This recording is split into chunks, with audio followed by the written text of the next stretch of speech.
The agriculture, aquatic and natural resources or AANR sector are foreseen as major growth drivers to boost the Philippine economy. That is why funding for research and development in the AANR sector has steadily increased, paving the way to generate more inventions and innovations to boost productivity in the country's agri-aqua enterprises and industries. Unfortunately, these new technologies have not been fully transferred, utilized, and commercialized by their intended users.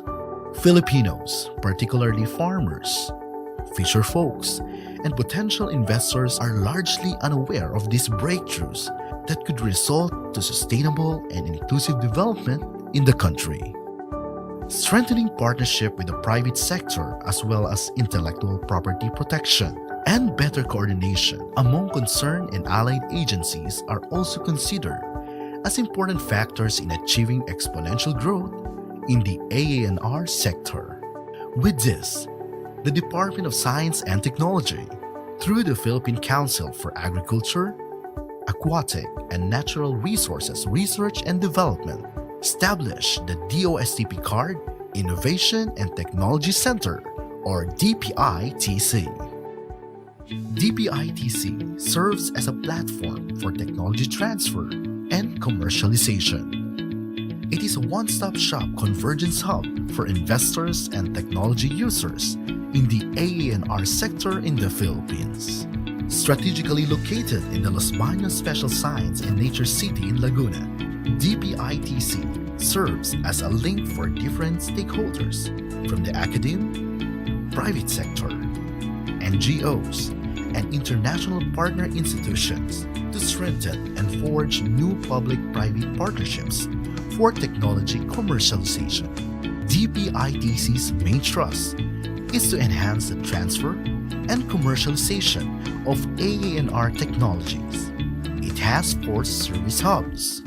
The Technology Business and Partnership Hub provides networking, strategic partnership, and technology business services. The Knowledge Management Hub houses the Internet Cafe and digital library services. The Science and Technology Promotion Hub showcases the technologies and innovations generated by R&D projects in the AANR sector. The Innovation Services Hub serves as a venue for capacity building initiatives, trainings, meetings, and conferences. With its state-of-the-art facilities and capable experts pool, DPITC takes the lead in ensuring that PCAARRD's technology portfolio will be properly evaluated, protected, and made available, thus enhancing the livelihood and business opportunities in the AANR sector for a more competitive, sustainable, and inclusive Philippine economy. Here at DPITC, we determine and assess the commercial potential of technologies for the AANR sector. We protect intellectual properties of R&D technologies. We increase client awareness through our knowledge management system, e-library, and strategic communication. We transfer technologies from market study to business plan to valuation and market matching, even providing transfer incentives. DPITC will be of assistance and support to various stakeholders in the AANR sector.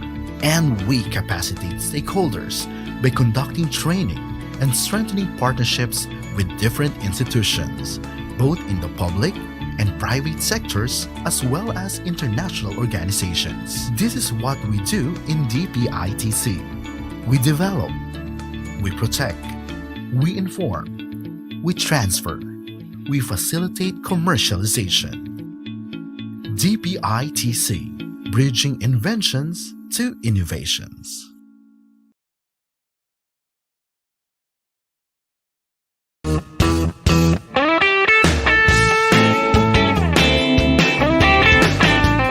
Mga bagong tuklas na teknolohiya, ano ang naging tugon ng siyensya at teknolohiya sa hamon ng panahon?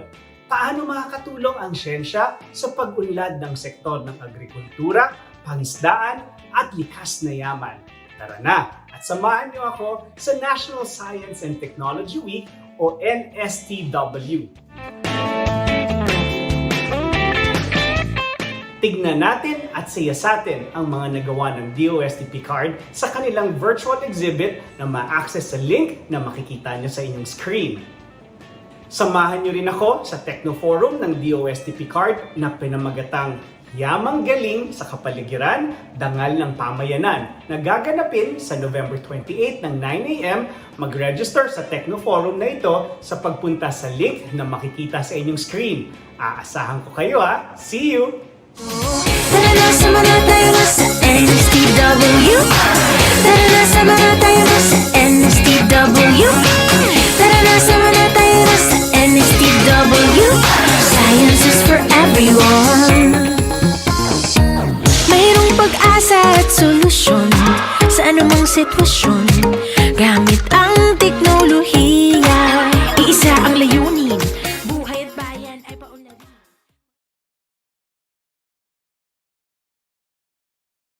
Ng mga kwento, kung ano-ano na ang mga bunga ng agham at teknolohiya mula sa Biodiversity S&T program ng DOST PCAARRD, tunghayan natin ang mga kwentong ito dito sa Sari Buhay.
Magandang hapon sa ating lahat and welcome to our webinar on Savoring the Sweetness of Sugarcane. Ano ang kasalukuyang estado ng sugarcane industry sa ating bansa? Ano ang role ng science and technology upang iangat o makasabay sa pandaigdigang kompetisyon? Paano natutugunan ng mga technology interventions ang ilang problema sa pagsasaka ng sugarcane? Alamin natin ang kasagutan sa mga katanungang ito sa pamamagitan ng mga impormasyong ibabahagi sa atin ng ating mga researchers mula sa University of the Philippines, Los Baños, sa Central Luzon State University sa Nueva Ecija, at sa Sugar Regulatory Administration ng Department of Agriculture.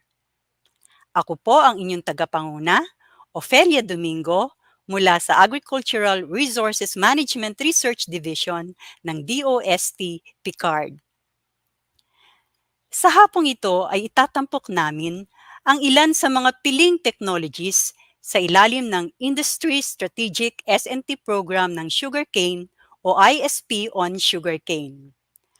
Ang ilan dito kagaya ng Nutrio Biofertilizer, Fertigrow Nano Fertilizer at Automated Furrow Irrigation System ay mga outputs ng mga DOST and PCAARRD-funded projects. Ang mga recommended sugarcane varieties naman ay mula sa research initiatives ng SRA. Simulan na natin ang ating webinar sa pamamagitan ng pambungad na pagbati ng aming Deputy Executive Director for Research and Development, Dr. Feliciano G. Calora Jr.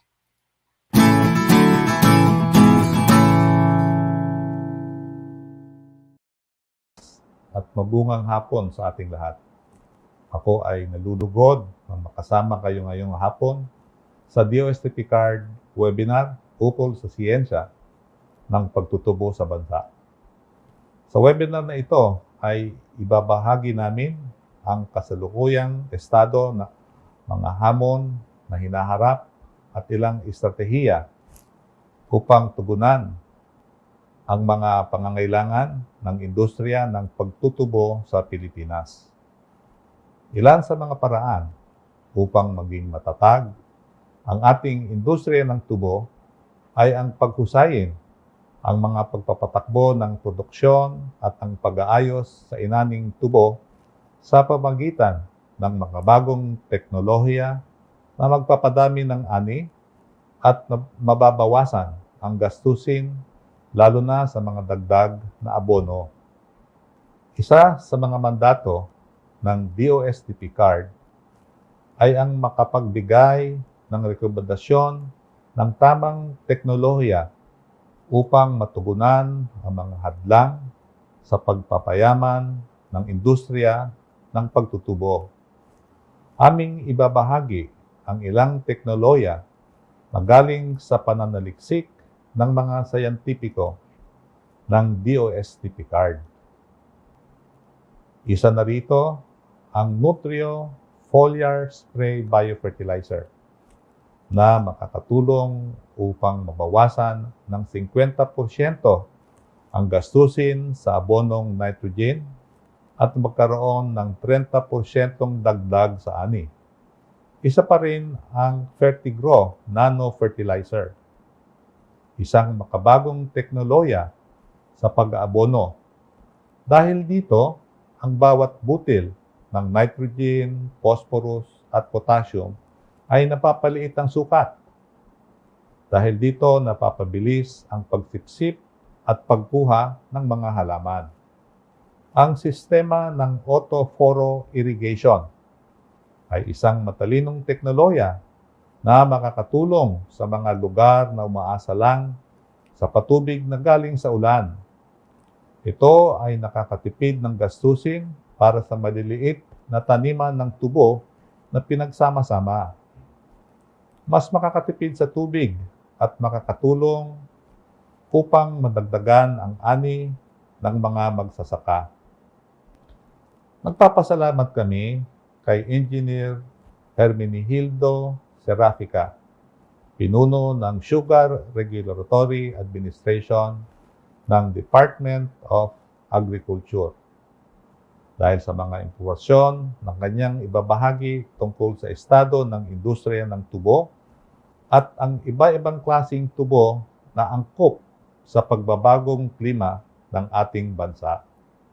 Sa mga nanonood at nakikinig sa webinar na ito, lalo na sa mga magsasaka ng tubo, mga may-ari ng plantasyon ng tubo, mula iba't ibang mill district associations sa Luzon, Visayas at Mindanao, sa mga policy makers, mga empleyado at opisyal ng pamahalaan, mga mananaliksik, guro at estudyante sa mga universidad at kolehiyo, mga miyembro ng media sa mga private sectors na interesadong gawing negosyo ang pagtutubo o nagnanais na sumuporta upang palawigin ang siyensya ng pagtutubo. Taos-puso kaming nagagalak at magpapasalamat sa inyong pagdalo. Sana may natutunan kayo ngayong hapon. Magandang hapon at maraming salamat sa inyong lahat.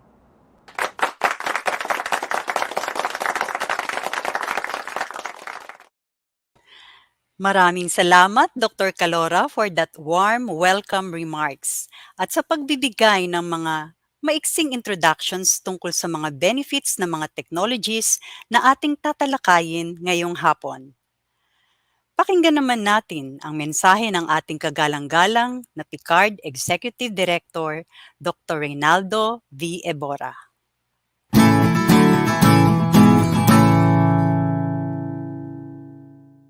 Administrator Hermenegildo Serapica ng Sugar Regulatory Administration. Sa mga tagapagsalita natin sa hapong ito, sa aming mga masugid na taga-suporta, lahat ng mga nanonood at nakikinig ngayon, magandang hapon po sa inyong lahat. Para sa mga consumers, masarap namnamin ang tamis ng asukal na galing sa tubo. Para sa mga producers, mas masarap namnamin ang inyong mga kinita sa pagtutubo, lalo na kung ang inyong kinita ay higit pa sa inyong inaasahan. At laking ginhawa ng ekonomiya ng ating bansa kung ang industriya ng tubo ay lumago at makakompetensya sa mga kalapit na bansa at sa mas mauunlad na bansa. Sugarcane is one of the most important commodities in the Philippines. Its highest recorded contribution to the Philippine economy is 70 billion pesos. However, the value of production in 2019 were recorded to yield only 33 billion pesos. According to the Philippine Statistics Authority, from 2015 to 2019, sugarcane production decreased at an average annual rate of -0.8%.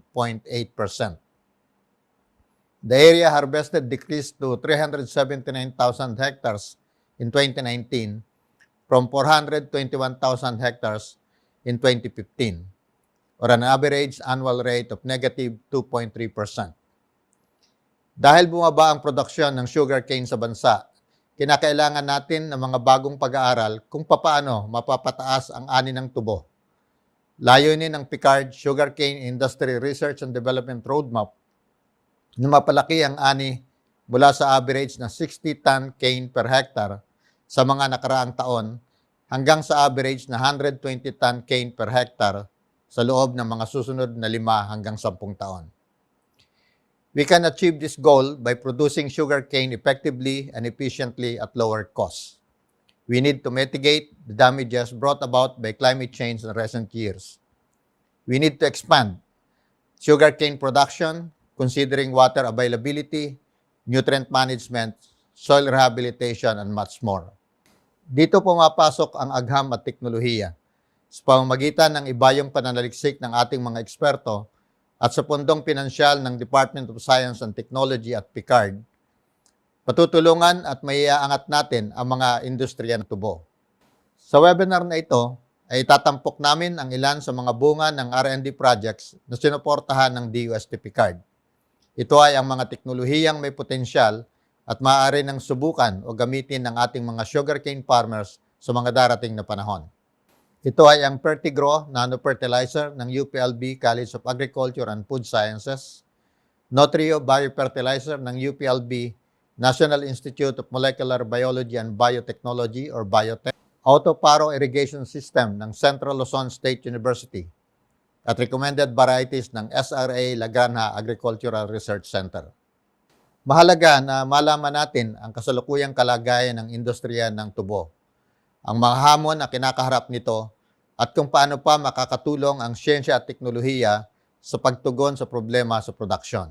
Salamat sa Sugar Regulatory Administration ng Department of Agriculture na siyang maglalahad ng impormasyong ito sa ating webinar ngayong hapon. Ayon sa SRA, ang industriya ng tubo ay direktang nakapagbibigay ng trabaho sa halos 700,000 Pilipino. Mayroon ding 5 hanggang 6 na milyon ang makikinabang mula sa industriyang ito. Kabahagi tayo sa pagtulong sa mga manggagawang ito, kaya ating bigyang pansin ang sugarcane industry ng Pilipinas.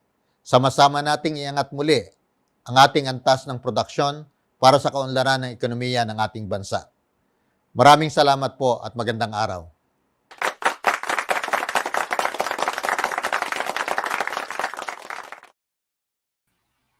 Maraming salamat, Dr. Ebora, sa paglalahad ng kahalagahan ng sugarcane sa ekonomiya ng ating bansa.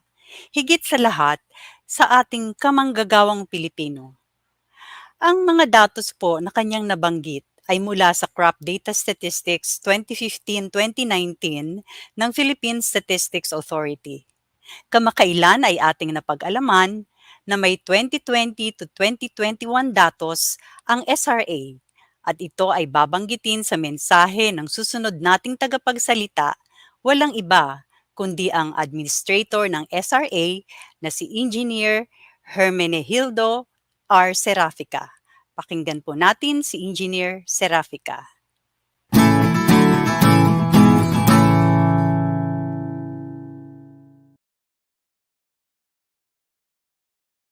Good afternoon, everyone.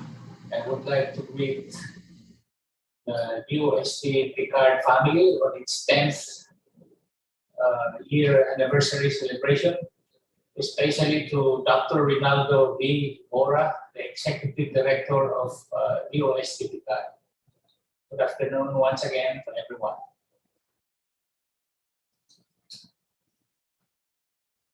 I want to thank Dr. Ebora for the invitation and for the opportunity to join this productive and insightful webinar on sugarcane production technologies dubbed Savoring the Sweetness of Sugarcane.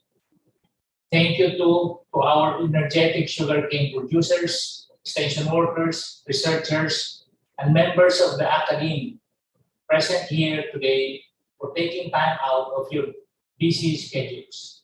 This afternoon is an excellent opportunity for all of us to be appraised on the Philippine sugarcane industry, particularly on the latest innovative technology outputs of research and development projects.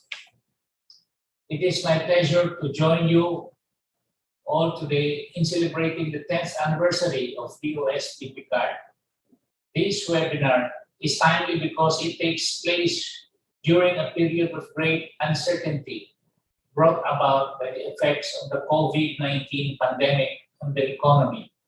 However, we all know that science and technology and smart agriculture have shown great promise in promoting economic development.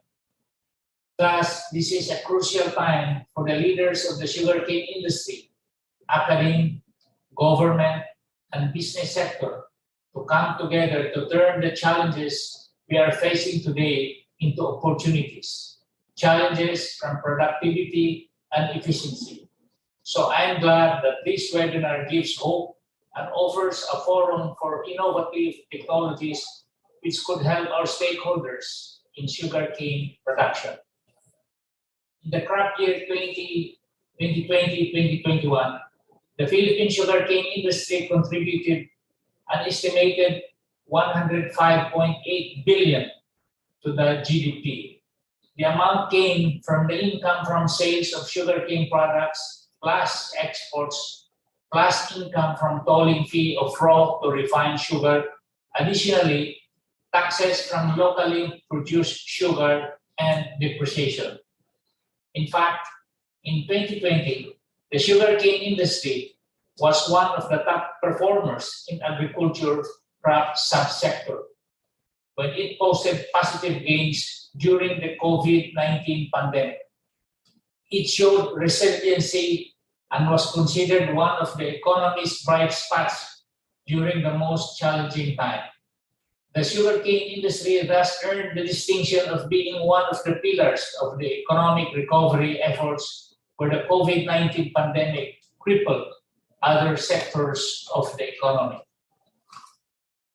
Amid global uncertainties, it helps that we gather today to explore how we can further improve sugarcane productivity and efficiency through science and technology.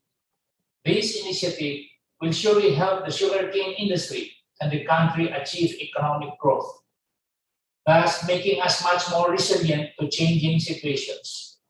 We will continue to be vigilant so that the COVID-19 pandemic should not derail our efforts.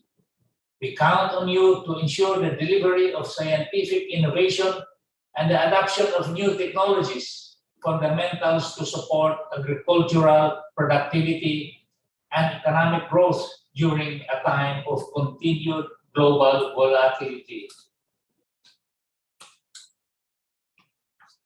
How does SRA manage its research, development, and extension program? In recent years, the SRA has invested significant resources in the RD&E program. In coordination with the Department of Science and Technology, relevant state universities and government research and development institutions, and the private sector, the SRA intensifies its RD&E program.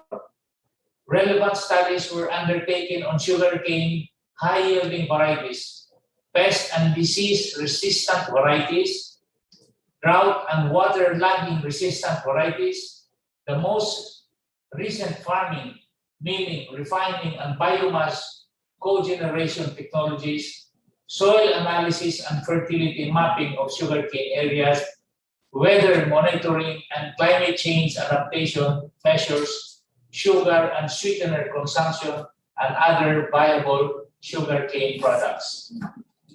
For the extension program, SRA, in partnership with the Mill District Development Councils, provides extension services that include, but are not limited to, provision of technical assistance and advice, the conduct of tests, propagation, and dissemination of high-yielding varieties, and operation of demonstration farms.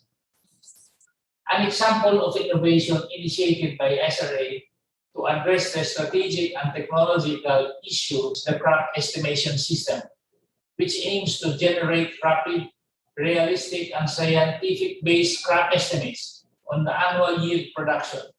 It is relevant since sugarcane production is highly dependent on the weather and climate change. We thank DOST and PCAARRD for organizing this webinar and our co-servants in the sugarcane industry. Madamo gid nga salamat. Let us move together, fulfill the opportunities to sustain our economic gains and scientific development, even this time of the pandemic. Again, a blessed day to all of you. Thank you for your support and commitment. Maraming salamat.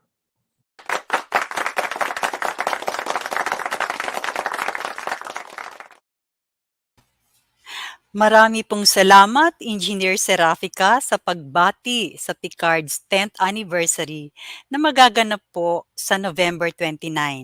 Ang webinar na ito ay isa lamang sa mga series ng pre-anniversary activities ng PCAARRD. Nalulugod po kaming malaman na ang sugarcane pala ay isa sa mga top-performing crop commodity ng agriculture sector na nagtala ng significant contribution sa GDP o Gross Domestic Product ng ating ekonomiya. Ito ay sa kabila ng mga challenges brought about by the current COVID-19 pandemic.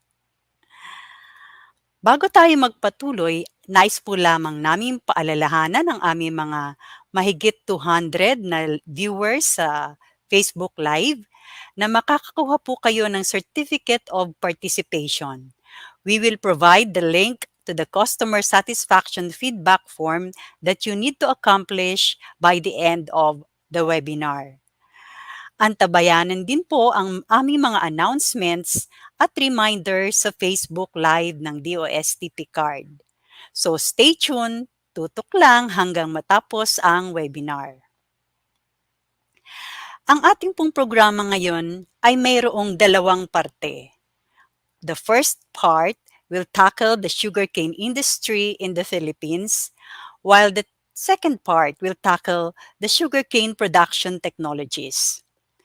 Magkakaroon tayo ng dalawang open forum. Ito ay pagkatapos ng part 1 at isa pagkatapos ng part 2. Kaya marami po kayong pagkakataon upang makapagtanong.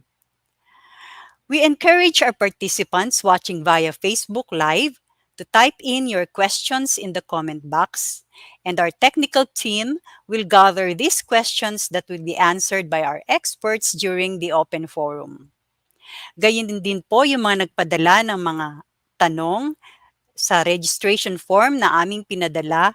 Ito po ay sisikapin naming masagot during the open forum, o kung hindi man namin makover lahat, ang amin pong mga experts na tagapagsalita ngayon ay mag-exert ng effort para ma-email po kayo at masagot ang inyong mga katanungan. Okay, upang simulan ang unang part ng ating webinar, let's all welcome Attorney Ignacio Santillana, Deputy Administrator for Research, Development, and Extension of DASRA, who will talk about the sugarcane industry situation and challenges in the country.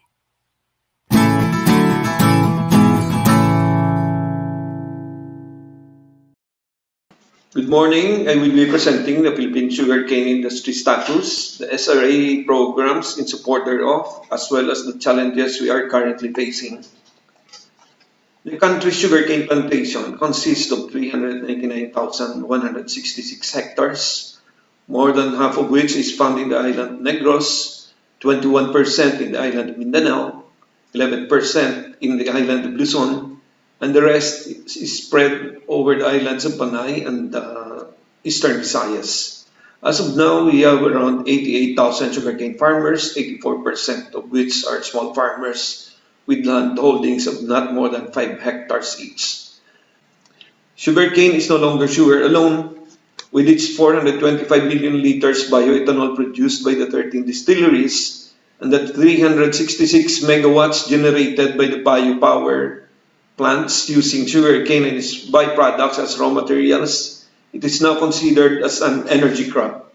The main product, sugar, is produced by the 27 sugar mills with a combined capacity of 200 tons cane per day, while our 12 refineries produces around 144,000 bags per day. Ang ating 17-year historical production data nagpapakita na ating area planted sugarcane as well as our farm productivity ay nagbabago every year. Last crop year, we have averaged 63.32 tons cane per hectare and 100.3750 kilobag sugar per hectare. Ang pinakamataas na production na nakuha natin ay noong crop year 2016-2017 na nakapag-produce tayo ng 28 million gross tons cane and 2.5 million metric tons sugar. Land conversion at ang crop shifting ay ang mga major reasons for the variations in the area planted to sugarcane.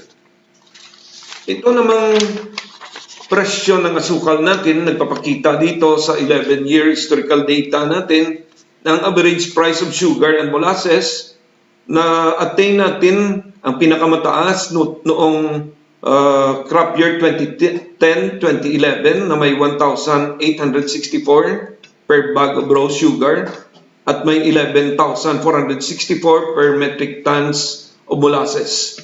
Last year, we have averaged 1,546 pesos per bag of sugar and 9,315 pesos per metric ton of molasses. Our 27 sugar mills have a combined rated capacity of 200,000 tons cane per day. However, due to the lack of cane supply, the national average capacity utilization is only about 55%. In addition to the regular programs of SRA, we are also implementing the Sugar Industry Development Act or the Republic Act 10659, the main objective of which is to make the Philippine sugar industry globally competitive. Isa sa mga project component nito ay ang scholarship program na ang layunin ay ma-improve at ma-preserve ang human resource base ng industriya natin by encouraging studies and trainings sa mga industry-related courses. Sa ngayon, we have 4,923 scholars. 4,212 nito ay nakatapos na, most of which from TESDA short courses. At meron pa tayong 711 ongoing scholars for other academic disciplines. Ang isa pang programa ng SIDA ay ang Research, Development and Extension, under which na-establish natin ang 56 HYV nurseries with a total area of 370 hectares at may mga mechanized whole stock cane cutters and loaders na sa ngayon ay dinideliver sa mga MDDCs at mga black farms. May mga pesticides din tayo na ipamigay sa quick response program natin para makontrol ang mga pests and diseases. At ang isang importanteng nagawa natin dito ay ang pag-establish ng soils laboratories sa mga state universities and colleges as well as sa mga MDDCs na strategically situated sa mga sugarcane growing areas natin. Under SIDA, we have 32 researches undertaken by SRA alone and with partnership also with external research partners like UPLB. Ang 14 nito, mga short-term researches, ay natapos na natin. The rest are ongoing. Sugarcane is a plantation crop, and the fragmentation of farms runs counter to the principles of economies of scale. To address this problem, we have implemented the block farming program under SIDA. It is composed of small farmers joining together to form one large farming business unit. Nakapag-organize tayo ng 213 block farms with a total area of 8,416 hectares at mayroon tayong 5,628 farmer beneficiaries. Nakapagbigay tayo ng 245 million worth of startup capital para masagot ang kakulangan dito sa panggastos sa labor, planting materials, fertilizer at iba pang mga inputs. Sa ngayon, meron din tayong naipamigay na 23.7 million worth of agri-lime para masolve natin itong soil acidity ng mga black farms natin. At may mga HYV nurseries din na na-establish sa mga black farms na may kabuuang area na 155 hectares. Ang mga black farms natin ay nagkaroon din ng mga farm machineries and implements, tractors, and cultivation equipments. 437 sets ito at may value na around 699 million. And meron din tayong socialized credit program for those farmers na hindi sila qualified sa block farming program. As well as nakapagbigay din tayo ng financial assistance sa mga farm equipment service centers natin. For our infrastructure program under SIDA, 221.33 kilometers na ang na-build natin na farm-to-mill roads. Ang layunin ay mapababa natin ang cost of hauling ng harvested sugarcane from the farms going to the mills. Pakinggan po natin ang isa sa mga partners natin sa implementation ng programs ng SIDA. Siya po ay si Mr. Noni Teles, Vice President ng Lopez Sugar Corporation and also Chairman ng Lopez Mill District Development Committee. I am Noni Teles, the Chairman of Lopez Mill District Development Council. The programs that we implement at Lopez MDDC, which are supported by SRA, number one, is the dispersal of high-grade canes. Presently, we have about 40 hectares of nursery. And we have availed of the nursery grant from SRA of about 30 hectares. So this area, this nursery are planted with high-yielding varieties coming from SRA La Granja. So these high-yielding varieties is distributed to our planter members. Of course, not only together with the cane points, we have a guideline for our planters to avail it to maximize the output of these new high-yielding varieties. We availed of a 5 million SIDA grant to build a training center for our seminars. And this is now the two-story building, which we can utilize the first and second floor for all the seminars we have. Likewise, this building, we have an annexed soils laboratory. And the operation of the soils lab is supervised by SRA. So this will really help our planters in determining the soil quality. Likewise, we have availed of the SIDA fund for tractors, farm tractors, and implements.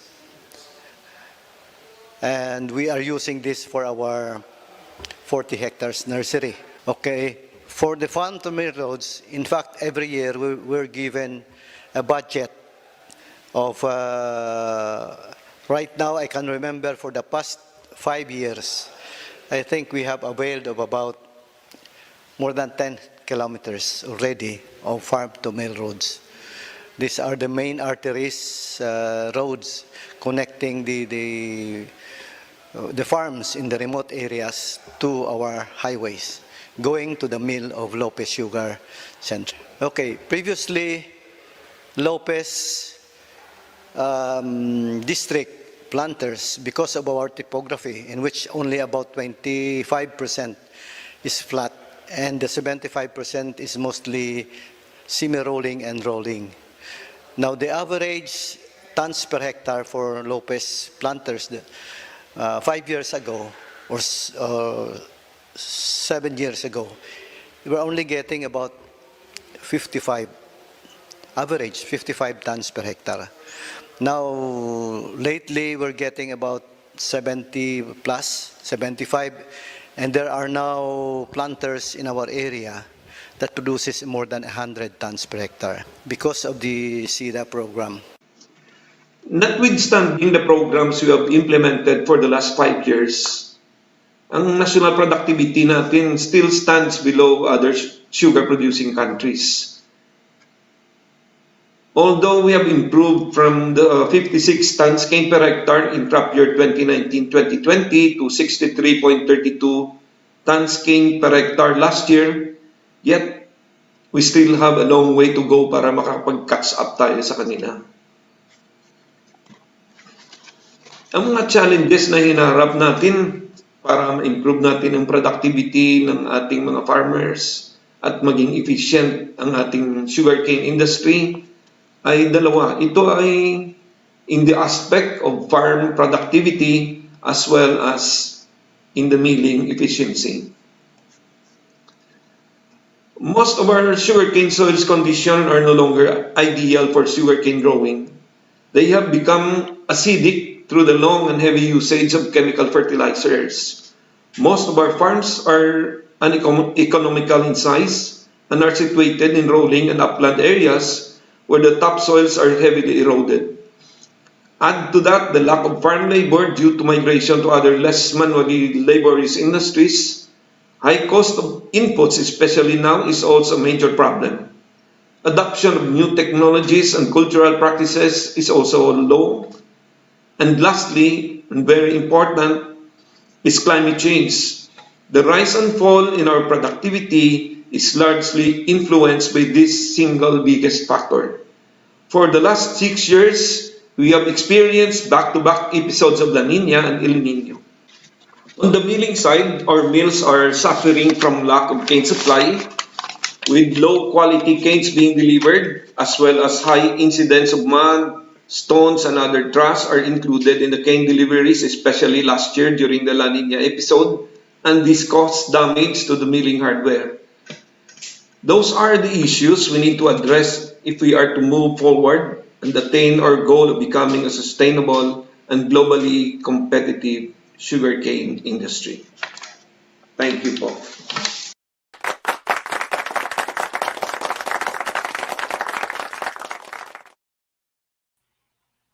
Maraming salamat, Attorney Santillana, for giving us an overview of the status of sugarcane industry in the Philippines and for giving us all the challenges that the industry are experiencing right now and how we can at least overcome these challenges.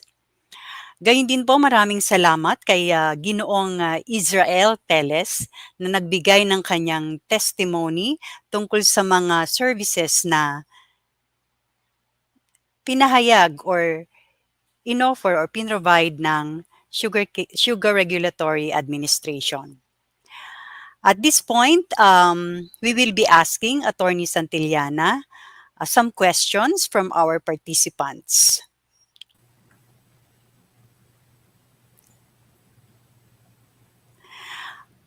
Attorney Santillana, may tanong po dito tungkol sa kung saan or where can we coordinate if we want to make a business putting sugarcane as primary product ingredient. How is the process? This is from Bernadette Tuazon. Good afternoon po and thank you very much for that question. Una po sa lahat, ang pinaka-coordinating center namin for concerns about sugarcane industry ay ang Office of the Administrator sa Diliman, Quezon City, Sugar Regulatory Administration. Next po ay sa Office of the Deputy Administrator and the Research Development and Extension Office dito po sa Lagrangha Research Station. Makikita ninyo pong address sa aming website at kung kailangan ninyong details, pati contact numbers, ipadala namin sa inyo. Maraming salamat.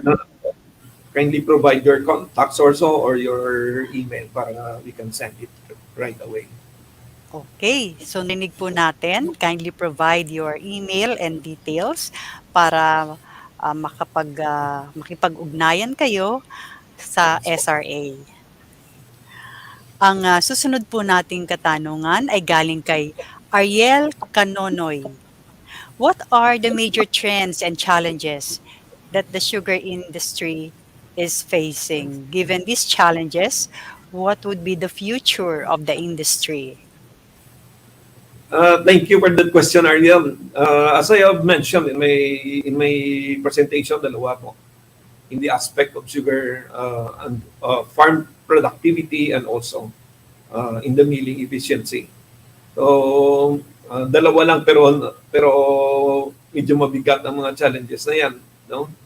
But given those challenges, ang industry po natin ay meron pa ring bright future considering that as I have also mentioned in my report, sugarcane is no longer sugar alone.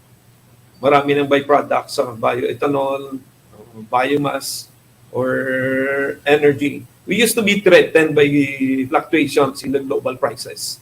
And the industry once suffered major setback because of the downfall of the sugar prices. But that is not true anymore because may fallback na tayo. In case na bumaba yung presyo ng asukal, may alternative na tayo na hindi tayo masyadong tatamaan. Meron na tayong ethanol, mahal ang ethanol ngayon at meron na din tayong biopower na kulang din ang supply ng raw materials. So we can go either way. Okay, maraming salamat, Attorney Santillana. Ang next na question natin ay galing kay Rona Vivo. What are the latest programs of the government to uplift the sugarcane farmers? Rona, meron pa tayong pinaka-main program natin under the Sugar Industry Development Act ay ang Farm to Mill Roads program natin, Socialized Credit Program, Block Farming program natin, at ang Research Development and Extension. On top of that, meron tayong under the auspices of the Secretary of the Agriculture, meron tayong 4 priority programs, yung adopt the small sugarcane farming family, ang dispersal natin, massive dispersal ng high-yielding varieties natin, ang soil rejuvenation program natin, at ang irrigation program natin. Those are the 4 priority projects by the Secretary na ini-implement ngayon ng SRA. For details po, ulit, give us your contact numbers para makipag-ugnayan kami sa inyo. Okay, so ang dami po palang programa ng SRA na mga nabanggit at sabi nga ni Attorney Santillana, kung kailangan nyo pa ng detalye tungkol sa mga programang ito, maaari po kayo makipag-ugnayan sa kanila. At para naman sa ating huling katanungan, ito ay galing kay Celso Diaz. In your findings, as to what extent the sugar production in the country has been affected during this pandemic? Sir? Ang agriculture actually is one of the sectors na hindi siya masyadong affected by the pandemic. No? In fact, we have reported a growth of about 1 to 2%, no, during the last year. So, as far as SRA is concerned, ang pinaka-affected sa amin ay ang pag-extend namin ng technical assistance because of the limitations of travel. But then we tried our best na magamit namin ibang medium of communication and forms of extension like the webinar that we have now para makapag-extend pa rin ng tulong. No? Ang isang setback lang ng pandemic is the pagbaba ng demand, no? But it has not really affected the price. In fact, we have good prices since last year until now. Wow, nakakatuwa pong malaman na sa kabila ng ating dinadanas na COVID-19 pandemic ay nakakasurvive ang ating sugarcane industry. Palagay ko ito ay dahil sa mga pagsisikap ng ating mga business sector, mga sugarcane plantation owners na sa kabila ng mga sitwasyong ito ay patuloy pa rin ang kanilang hanap buhay, ika nga. At gayon din na nakakatuwa ding malaman na sa kabila ng pandemic ay kahit limitado ang technical assistance na ipoprovide sa ngayon ang dahil siguro sa mga travel restrictions ay naandyan pa rin ang ating ahensya ng pamahalaan upang sikaping maipahayag ang mga impormasyon at iba pang mga bagay na makakatulong sa ating mga sugarcane plantation owners and farmers. Okay, so dyan po nagtatapos ang part 1 ng ating programa. Ngayon naman ay dumako tayo sa part 2 ng ating webinar. At ito po ay ang discussion ng sugarcane production technologies. Bago po tayo tumungo sa discussion na to or sa presentation na to, nais po naming anyayahan yung mga kasalukuyang nanonood sa DOST PCAARRD Facebook Live na i-like and share ang webinar na ito para naman na mag-benefit din yung ating mga kaibigan at kakilala. Okay? Salamat po muli sa mga mahigit na 250 viewers sa Facebook Live at sana nga po ay matulungan natin ang ating industriyang ito sa pamamagitan ng pag-share ng information dito sa webinar o pag-share ng webinar na ito. Sige po, punta na po tayo sa part 2 ng ating programa. Para sa first presentation, i-welcome po natin si Mr. Ramon Armones, Senior Science Research Specialist and Principal Sugarcane Breeder of DASRA and SRA La Granja Agricultural Research and Extension Center.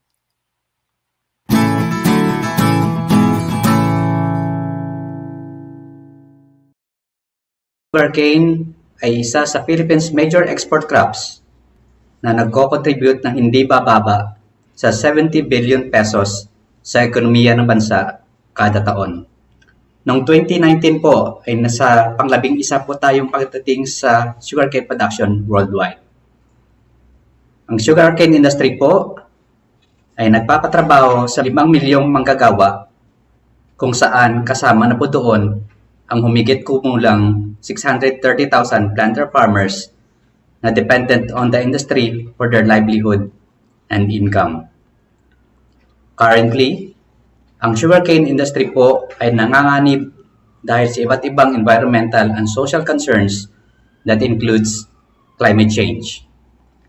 Sa katanungan pong bakit mababa ang produksyon ng tubo dito sa Pilipinas as compared to other countries, sabi po ng USDA, ang decline in sugarcane production dito sa Pilipinas is mostly due to erratic weather conditions, lalo na po sa sugar-producing areas at sa pagliit din po ng planting areas as also reported by the Sugar Regulatory Administration.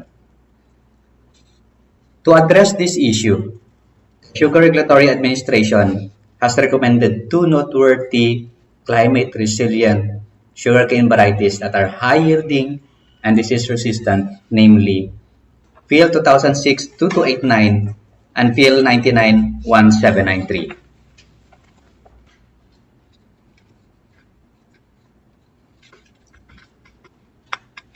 Phil 2006-2289 is a cross between Phil 98-258-3403 and Phil 8477, known as Fidel Ramos variety, a once popular variety known for tonnage and sugar rendement.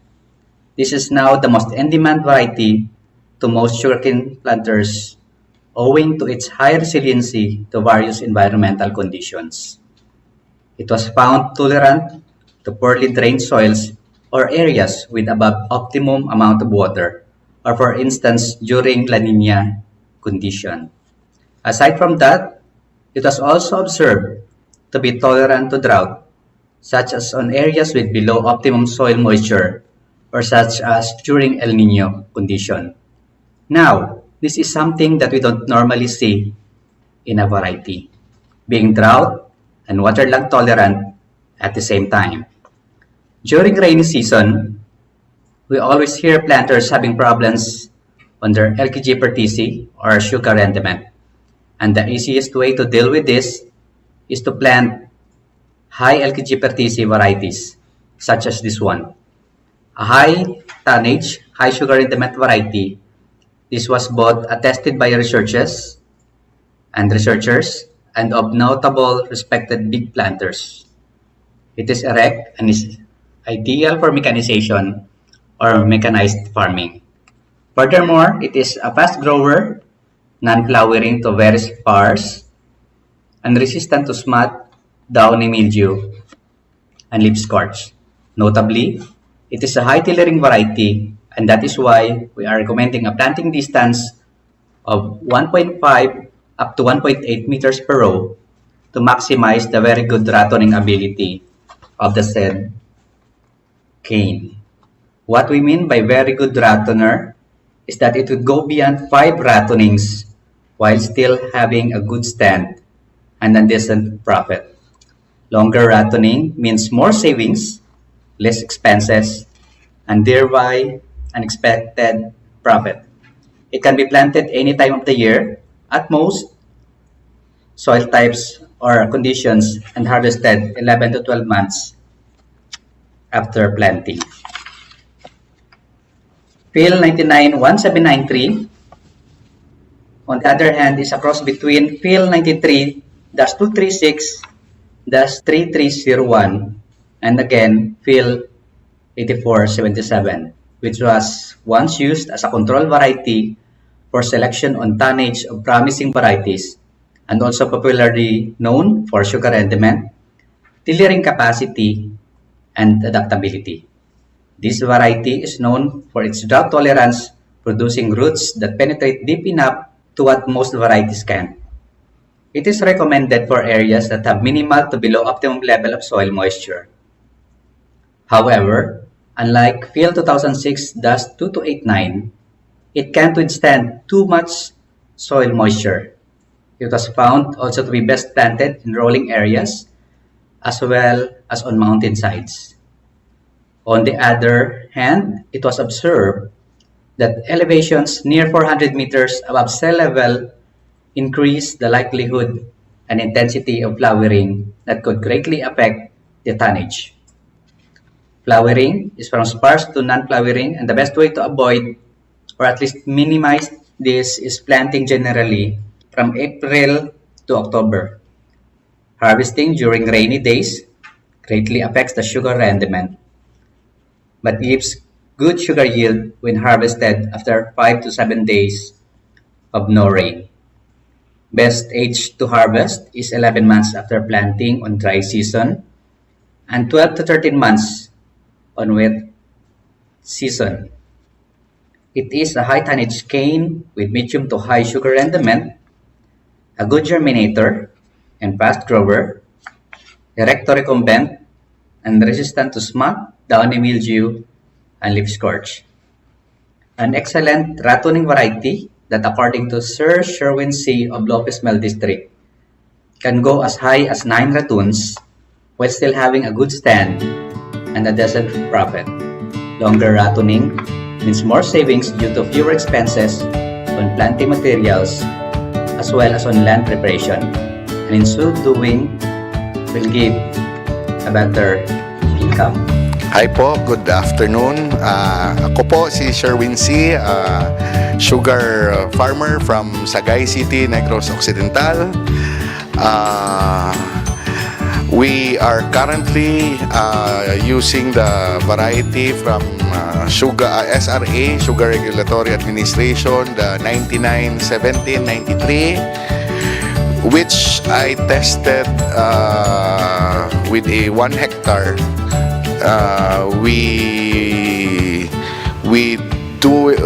Ginamit namin yung 1 hectare na hanggang 8 ratoon. So mas naka-lessen yung namin, yung gastos sa planting and sa tractor plowing. Then we are also using the 2006 2289, which also is a good high tonnage, high LKGTC, and a good ratoner also from SRA. These varieties we are currently propagating are helped us a lot in giving us a good yield in our farm. As our former manager in the breeding department used to say, there is no such thing as super varieties, only super planters in the sugarcane industry. You, our dear planters, will always be the key in determining the best variety for your farm. What we are always doing in SRA is to provide you with very good sugarcane varieties to choose from and the appropriate technologies that go with it. That will give a higher chance of succeeding in sugarcane farming and a higher income for the family. You will always be our family, and by helping you succeed, we succeed together. I would like to thank you for your time. If you have suggestions or clarifications regarding this presentation, you can reach me by my email address, raymond_a@yahoo.com, or to my official cell phone number, 099-8952-8726. Mabuhay po kayo! Mabuhay po tayong lahat!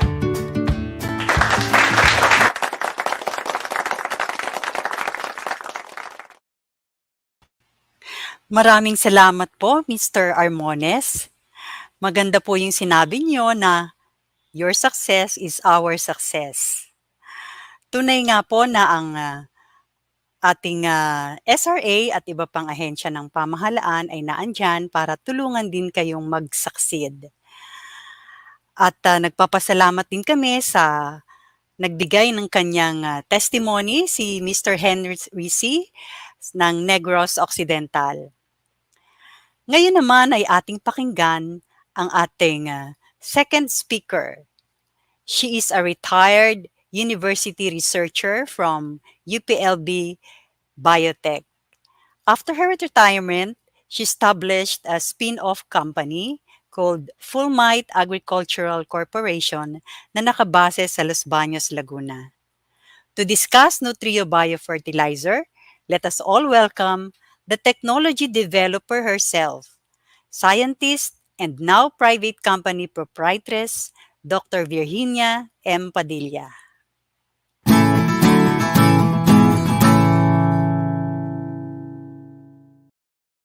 Problems in sugarcane production here in the Philippines are the following. First is poor stand of sugarcane plants. This picture shows the appearance of sugarcane plants due to improper fertilizer management such as minimal fertilization and or too much use of inorganic fertilizers that causes soil acidity. As a result of these practices, yields are low and it is reflected in our national average yield of only 60 ton cane per hectare. Second is drought occurrences. This soil condition can be observed in sugarcane areas of the Philippines with lower rainfall due to climate change. Prolonged dry season during the critical stages of sugarcane plants result to poor growth and lower yields. Third is flooding. This picture shows running water through a sugarcane plantation to a drainage canal as a result of heavy rains. The floodwaters carry the applied fertilizers and the top fertile soil resulting to a poor soil and thus declining soil fertility.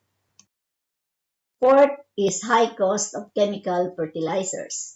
High cost of imported chemical fertilizers causing drain of our dollar reserves.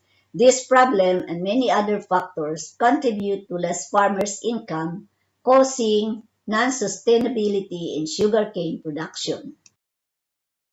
The solution to the problem of declining yields is Nutrio. It is a supplement to inorganic fertilizers to supply additional plant nutrients. It is another method of supplying nutrients in addition to soil-applied fertilizers.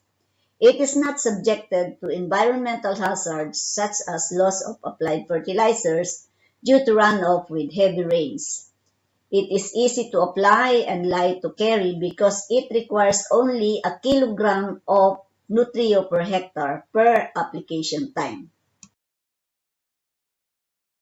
As a biofertilizer, Nutrio contains endophytic bacteria that promotes nitrogen fixation and production of plant growth promoting hormones. As it is shown in the picture, Nutrio is a supplement to the use of inorganic fertilizers. Nutrio acts effectively with lesser amount of inorganic fertilizers. These are the rates and timing of spraying Nutrio in sugarcane plants at 2 and 4 months after planting of the canes. Nutrio is sprayed twice only during the entire season. At each spraying time, 10 packs of 100 grams per pack are diluted in 1,000 liters of water. Since Nutrio comes in powdered form, it is mixed well in water first and then sprayed to the plants before or after applying inorganic fertilizers. After mixing, Nutrio is directly sprayed thoroughly in plants using a knapsack or power sprayer or by boom sprayer in large plantation areas. It should not be mixed with insecticides or fungicides as this will affect the beneficial microbes in Nutrio. Following are the benefits of using Nutrio in sugarcane production. It promotes healthier and greener plants. It promotes tillering.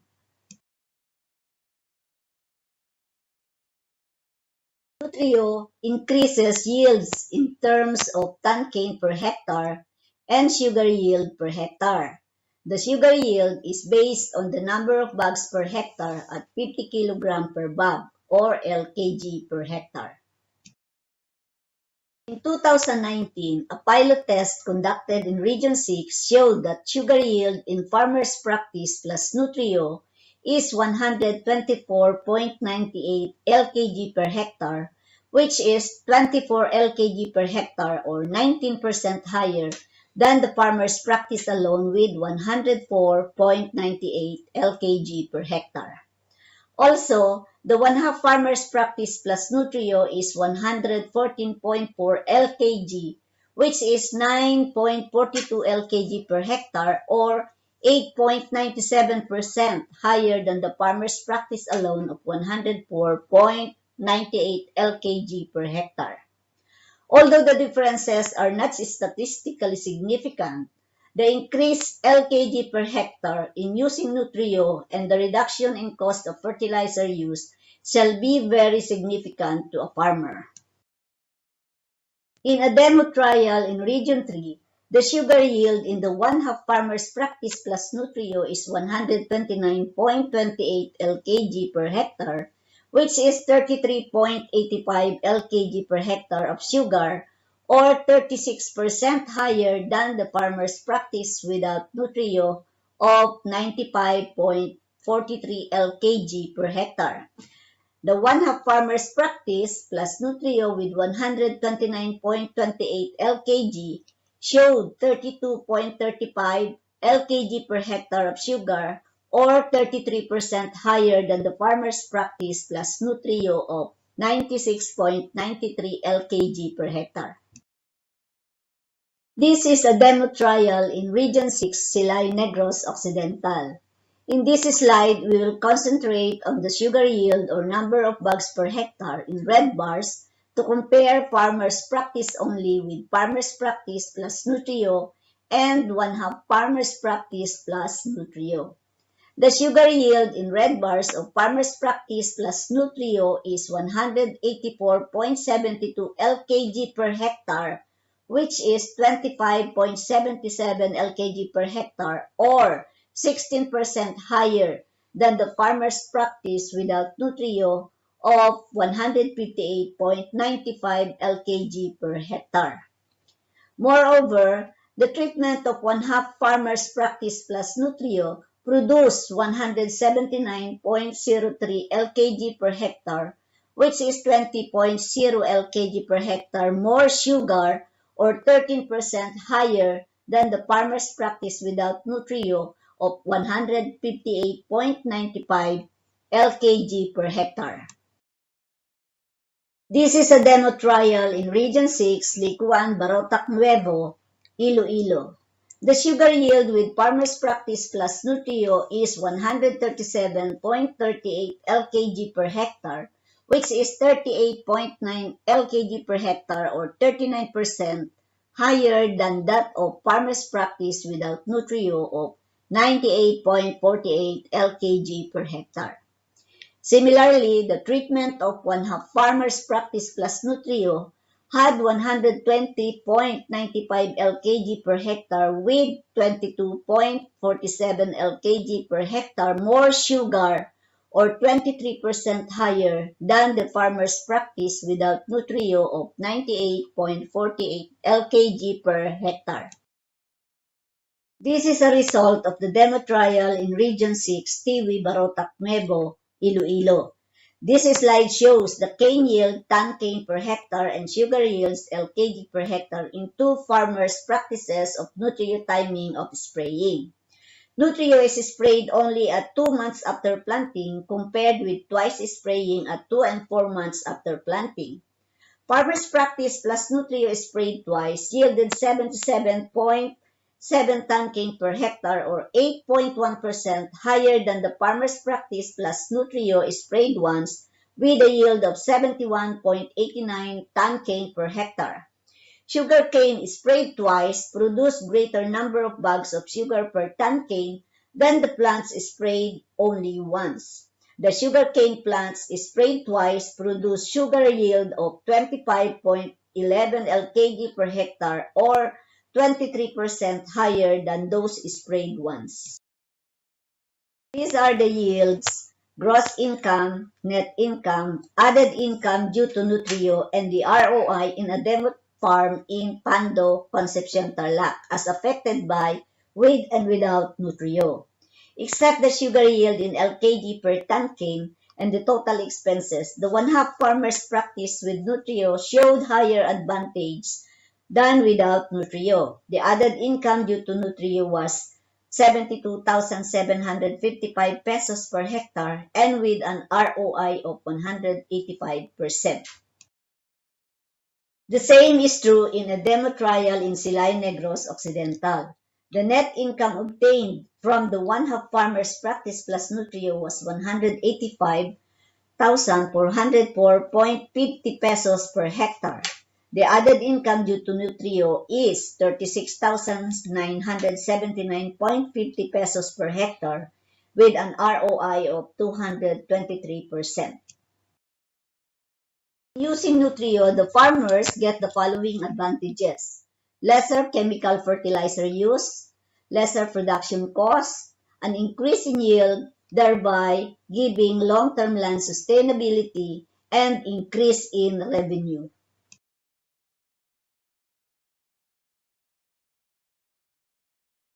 Full Might Agricultural Corporation's target users are the medium-sized farms, with total available market equivalent to 8,633 farms, with serviceable available market equivalent to 5,168 farms, and with 26 farms serviceable obtainable market equivalent to 665 hectares. This is Mr. Celso Lahoy-Lahoy of Don Carlos City, Bukidnon. He is a former seaman turned sugarcane planter. He sacrificed a very lucrative job in favor of his family. He is the first adopter of the Nutrio technology since 2018 to the present time. He started planting sugarcane in 2006 and he had high yields, but he noticed that his yields were declining until 2017 in his 23 hectares of plantation. In 2017, his yield without Nutrio produced 69 ton cane per hectare with a sugar yield of 124.2 lkg per hectare. In 2018, somebody from Pilsurin suggested to him to try using Nutrio. He immediately ordered Nutrio from us. In 2018, with Nutrio, he produced 95 ton cane per hectare, that is 38% higher than the previous year. His sugar yield became 211.85 lkg per hectare, which is 71% higher than his previous production. He got a net income of 220,775 per hectare with added income due to Nutrio of 124,475 pesos per hectare, and his ROI was 228%. The following video will show his personal testimony taken last 2019 in Central Mindanao University, Musuan, Bukidnon. Please watch the video.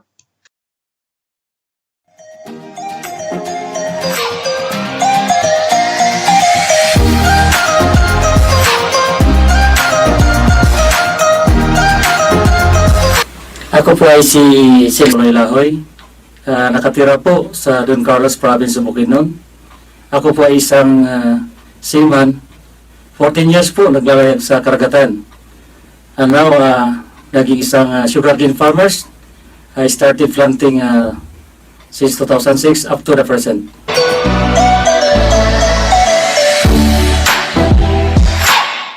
Nangay kong advice sa akong mentor sa isa sugarcane. Siyang gi-advise ako mauning mugamit o isa ka foliar fertilizer. So ang iyang gi-recommenda mo ang Nutrio. So last year gamit ko og kaning produkto. So nag-harvest ko og 1,900 metric tons. Sumabot og 95 tons per hectare. So na-increase jud ko og 20 plus metric tons. So ang LKGTC maabot po og average ang 2.23. So ganado jud ko sa paggamit po sa Nutrio foliar spray biofertilizer. So gwapo gid siya og resulta.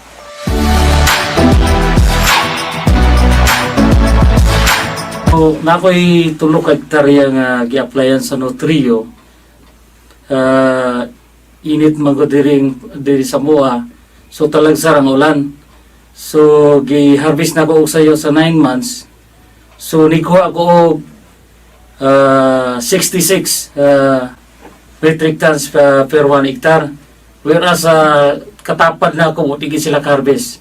So LKGTC po do mga 2.2 ang result niya.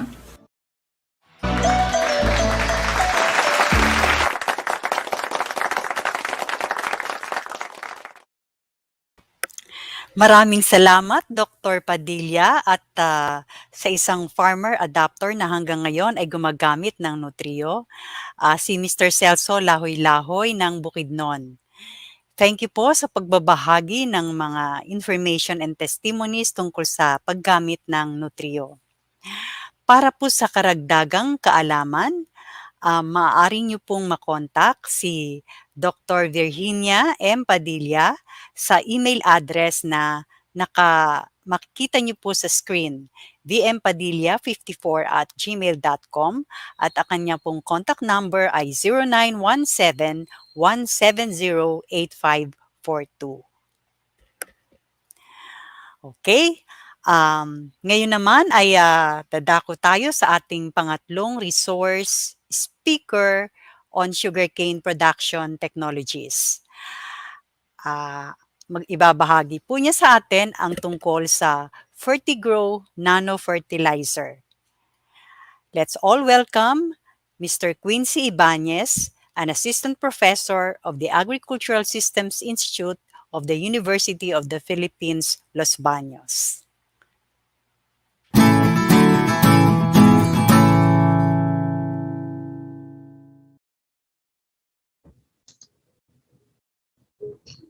Magandang hapon po sa inyong lahat.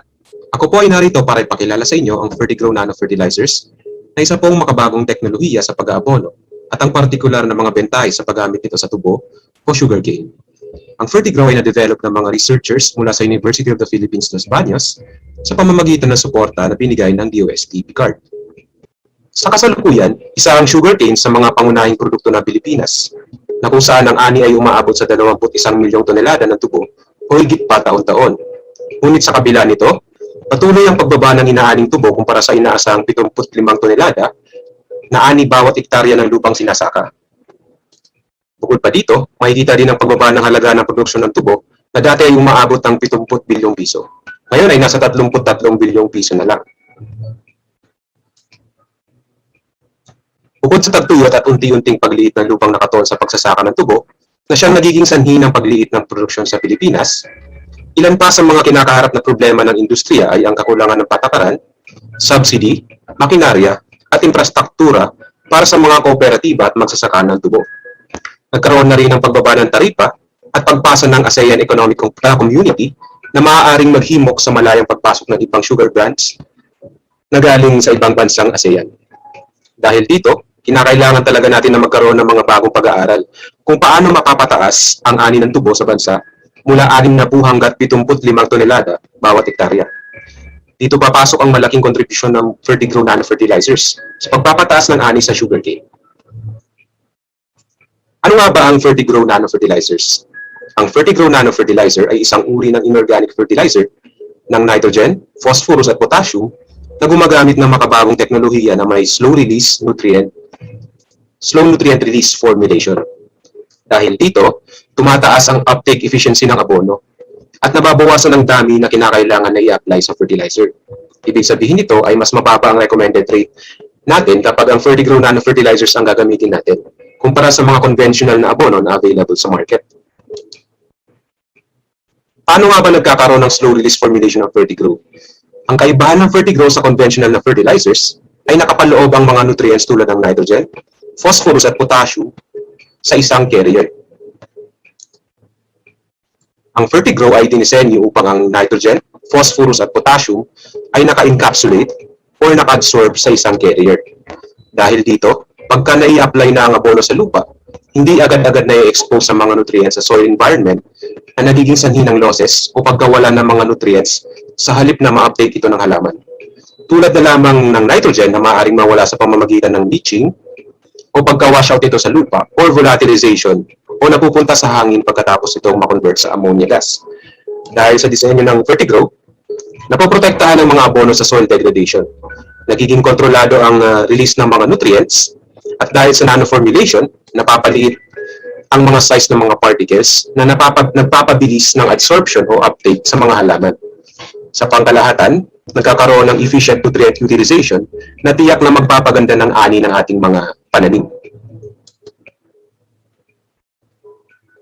Bago tayo dumako sa paggamit at mga benepisyo ng Fertigrow sa tubo, talakayin muna natin kung paano nga ba tinatanim ang sugarcane. Itinatanim ang sugarcane sa pamamagitan ng cane seeds o patdan, madalas tuwing buwan ng Oktubre hanggang Mayo. Inilalagay ang patdan sa kabaan ng tudling na may 1.5 metro ang pagitan. Para sa mga naglalagay ng basal fertilizers, inuuna munang ilagay ang pataba, tatabunan ng lupa, bago itanim ang patdan para maiwasan ang pagkasunog nito. Sa tillering at grand growth naman, isinasagawa ang patuloy na pagpapatubig at pagkontrol sa mga peste at sakit na maaaring lumabas sa taniman. Sinasagawa din tuwing grand growth ang topping o ang pagtukod ng mga tubo upang maiwasan ang pagbagsak at pagbaliko nito. Pati ang dethrashing o ang pagbabawas ng ibabang dahon ng tubo, bilang ang unang 8 hanggang 10 dahon sa bandang itaas lamang ang nagagamit ito sa pagsalo ng araw. Sa ngayon, meron ng mga bagong variety ng tubo na self-thrashing kung tinatawag or kusang naglalagas ng dahon sa loob ng grand growth stage at hindi na kinakailangan putulan at linisan pa. Sa loob ng 9 hanggang 12 buwan, pwede nang anihin ang tubo. Depende sa variety na ginagamit. May mga palatandaan din tayong ginagamit para malaman kung kailan mainam anihin ang tubo. Ito ay madalas malalaman sa tunog ng tubo kung may matinis at metallic na tunog na ito o makikita sa pagdidilaw o pagkatuyo ng mga dahon, paglabas ng tassel or bulaklak at ang paglabas ng buds sa nodes ng tubo. Kung titingnan natin ang pangangailangang nutrisyon ng sugarcane, makikita na parehong mataas ang demand ng nitrogen at phosphorus tuwing pagsusuhi o tillering dahil kailangan ito sa pagdami at pagpapahaba ng suhi at potassium tuwing grand growth hanggang paghihinog or ripening naman dahil importante ito sa pagbuo ng tamis ng sugarcane.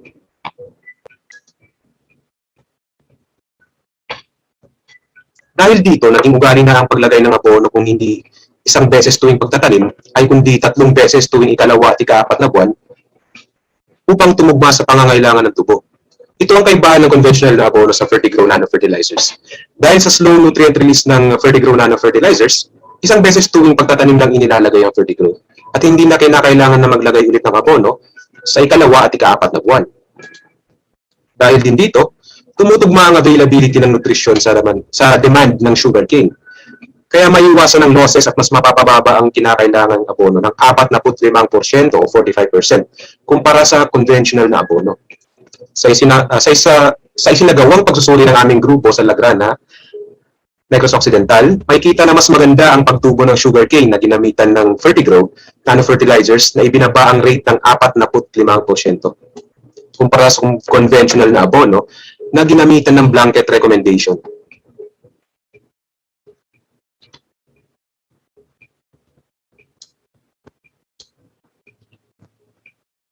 Kagaya ng ibang abono, inilalagay ang Fertigrow Nano Fertilizer sa kahabaan ng tudling at tinatakpan ng manipis na lupa bago taniman ng patdan. Para naman sa paglalagay ng Fertigrow sa ratun, inilalagay ito sa tabi. Mga 2 pulgada ang layo mula sa ugat bago isagawa ang healing up. Kung mapapansin din sa video, minabuti rin ng aming grupo na gawing granule ang Fertigrow para mas madali at ligtas ang paggamit at paglagay nito.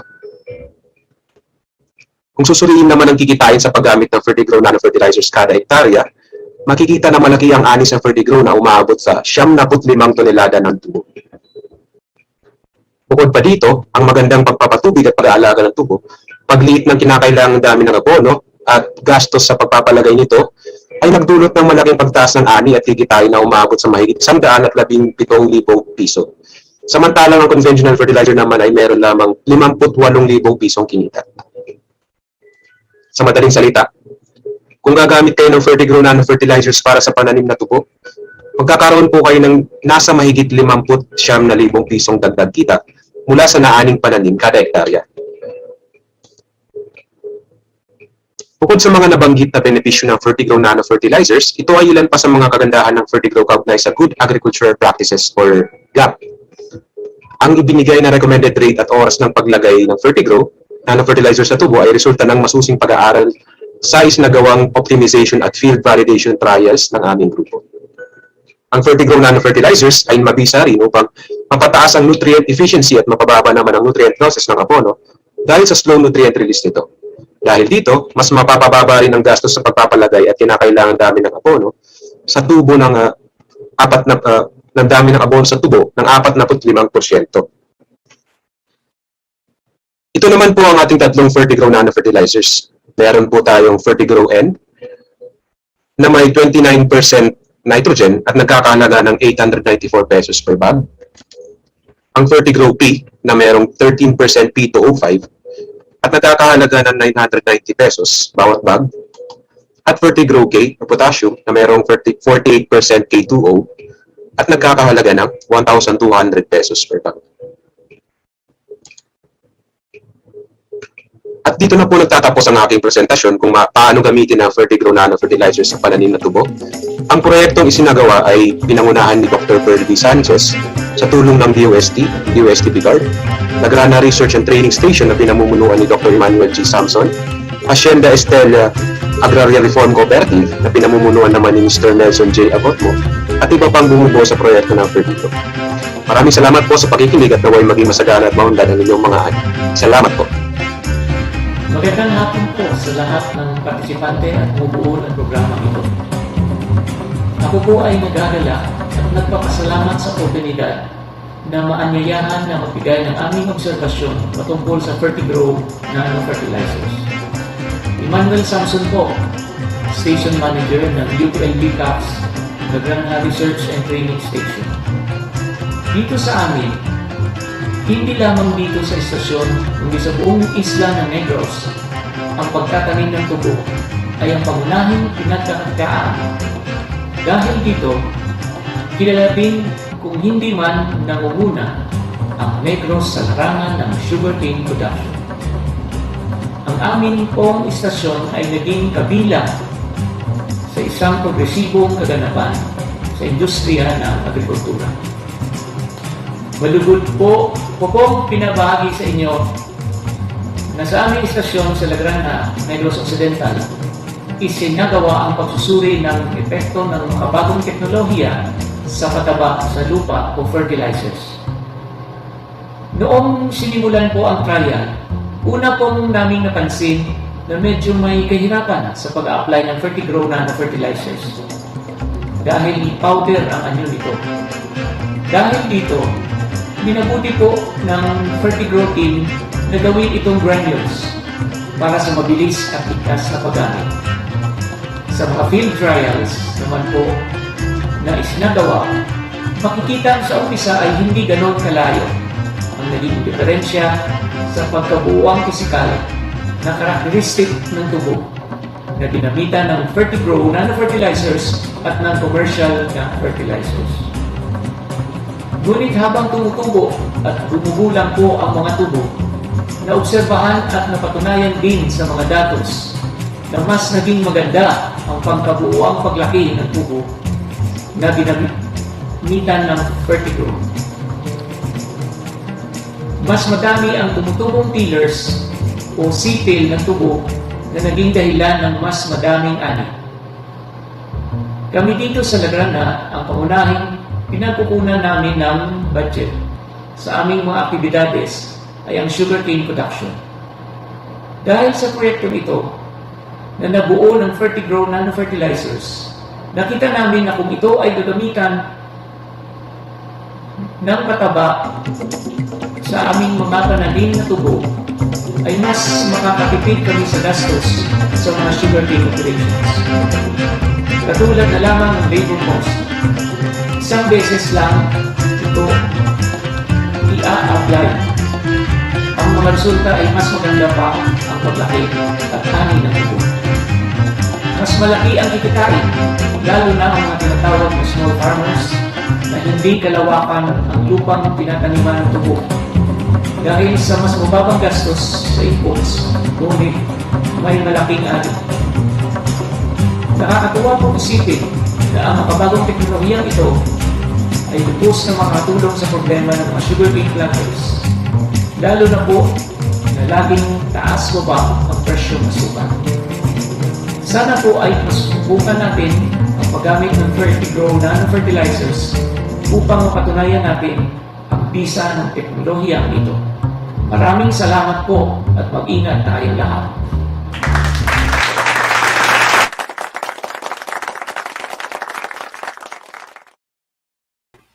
Maraming salamat, Mr. Quincy Ibanez ng UPLB CAFS. I think nakikita ko sa ating Facebook, dumadami na po yung ating mga comments at mga katanungan. Mamaya po, abangan po natin ang ating open forum. Para po sa mga karagdagang impormasyon tungkol sa Fertigro, maaari niyo pong makontak si Mr. Quincy Ibanez sa email ad at telephone number na naka-flash po sa ating harapan sa screen. Ang email ad po niya ay qeybanez@up.edu.ph at maaari niyo po siyang makontak sa 0997-901-7428. Yan po ang contact details ni Mr. Quincy Ibanez. Ngayon naman po, dumako tayo sa ating huling speaker. At ang kanya pong ipipresent ay ang tungkol sa Automated Furrow Irrigation System for Sugarcane Production. Our speaker is currently a professor and chief of the Land and Water Resources Management Center of the Central Luzon State University. Let us all welcome Dr. Armando N. Espino Jr.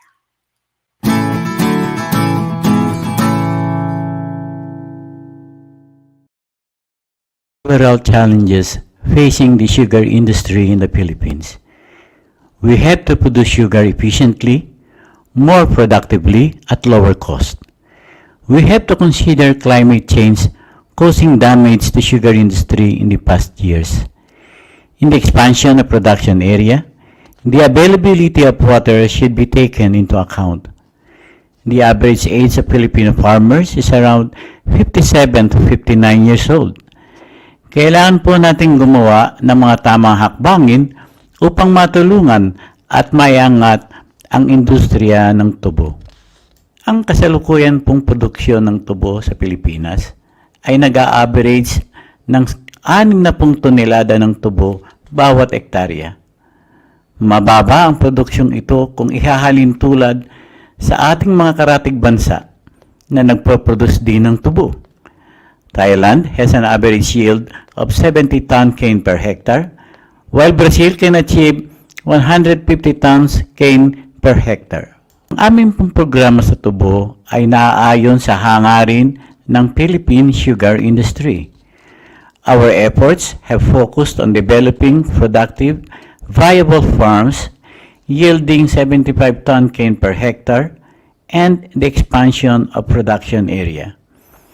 Kami po ay naniniwala na ang layunin na ito ay makakamit using smart management strategies for sugarcane.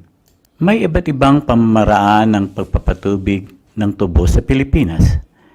Sa bandang Visayas, particular na sa Negros, ay maobserbahan niyo ang paggamit ng sprinkler at drip irrigation. Sa aming survey na ginawa, ang mas gustong pamamaraan ng pagpapatubig ng ating mga manananim ng tubo ay ang pagpapadaloy ng tubig sa pagitan ng mga tudling o ng tinatawag na Furrow irrigation. Ano po kaya ang dahilan? Ang pangunahin pong dahilan kaya mas gusto ng ating planters ang Furrow Irrigation, ay maliit lamang ang kinakailangang kapital at dahil ang sistema nito ng pagpapatubig ay simple lamang. Kaunting kasanayan lamang ang required sa management ng irrigation. Furrow irrigation involves low capital cost and requires low skill level. Pinakamadalas na ginagamit sa pagpapatubig ng tubo ang furrow irrigation. Pero may mga suliraning kaakibat ang paggamit nito. With poor management, significant loss of water through runoff and deep percolation is expected. Marami pang tubig ang nasasayang. Low uniformity of water application is another problem. Hindi tayo nakasisiguro kung pareho ng dami ang natatanggap na tubig ng ating pananim. Furrow irrigation requires high labor requirement. Kailangan ay nakabantay sa taniman ang nagpapatubig ng kung ilang oras upang mapatubigan ng maayos ang mga pananim. We are transforming the conventional furrow irrigation into automated furrow irrigation system. The reason for this change is to reduce the burden of growers from labor-intensive irrigation activities. Automation can ensure that irrigation is applied precisely at the right time and at the right amount. Automation can result to higher water productivity and reduced pumping costs. Papaliwanag namin ngayon kung paano namin pinatakbo ang sistema ng ating automated furrow irrigation system. Ang experimental area po namin na may 1 hektarya ay hinati sa 4 na blocks. Bawat block ay may irrigation valve na may nakakabit na linear actuator. May flexible hose na 3 inches ang diameter na siyang magsisilbing block lateral ang nakakabit sa valve. Sa kahabaan ng block lateral ay naglagay kami ng mga multiple outlets na nakatutok sa pagitan ng bawat tudling. Ang pagbukas at pagsara ng valve ay isinasagawa ng nakakabit na linear actuator na tumutulak o umihila sa lever ng irrigation valve. Ang galaw ng linear actuator ay galing sa instruction ng field control nodes. Bawat irrigation valve assembly ay may isang field control node. May mga soil moisture sensors at flow advance sensors ang naka-install sa bawat block. Ang mga field sensors na ito ay nagbibigay ng data sa main controller. Ina-analyze naman ng main controller kung dapat na bang magpatubig ang isang particular na block. If the moisture content of a block reaches threshold value or irrigation set point, the main controller gives instruction to a particular field control node to open the valve and start irrigation. The valve then closes after the cut-off time has been met. The project area was located in a 1.5 hectare farm in Barangay Dampe, Florida Blanca, Province of Pampanga. Kami po ay nakipag-ugnayan sa Dampe Palay and Sugarcane Producers Cooperative upang sa kanilang lugar maisagawa ang research project ni ito. Noong nabuo na ang iba't ibang components ng automated furrow irrigation system, ang sistema ay tinesting muna namin sa field para ma-evaluate ang system nito in terms of transmission and reception response time, accuracy and reliability of the system between microcontroller units. Nagsimula po ang aming activity sa Barangay Dampe noong February 11, 2019 nang kami ay nagtanim ng cane points sa project site with a planting density of 30,000 cane points per hectare. Ang variety po ng tubo na aming itinanim ay ang PS862 variety. Field measurements were taken from the field to be used as inputs during simulations. Infiltration parameters, soil physical properties, dimension of furrows, and other pertinent data were gathered. Remote simulation result using the field measurements as inputs provided the optimum time for the 50-meter furrow. The main controller and field control nodes of the automated furrow irrigation system were installed at the project site. Soil moisture sensors and flow advance sensors were installed in pair for every block. Information from the sensors are to be transmitted to the main controller and processed. Flexible hoses serving as block laterals were connected to irrigation valve assembly, which we have named offtakes. The linear actuators are connected to the control nodes. Outlets were installed along the length of block laterals at regular intervals corresponding to furrow width to simultaneously irrigate individual furrows. Irrigation water is being pumped by a 12 horsepower diesel engine from a shallow tube well. We have attached an electronic starter to the diesel engine. The electronic starter is powered by batteries and was being charged by solar panels. The pump water is stored in a concrete reservoir with float switches at maximum and minimum level. At minimum level, the float switch shall start at the operation of the pump, while the maximum float switch shall stop pump operation. This is important because the system requires availability of irrigation water 24/7. This is an illustration of the flow of pumped water in an irrigation event.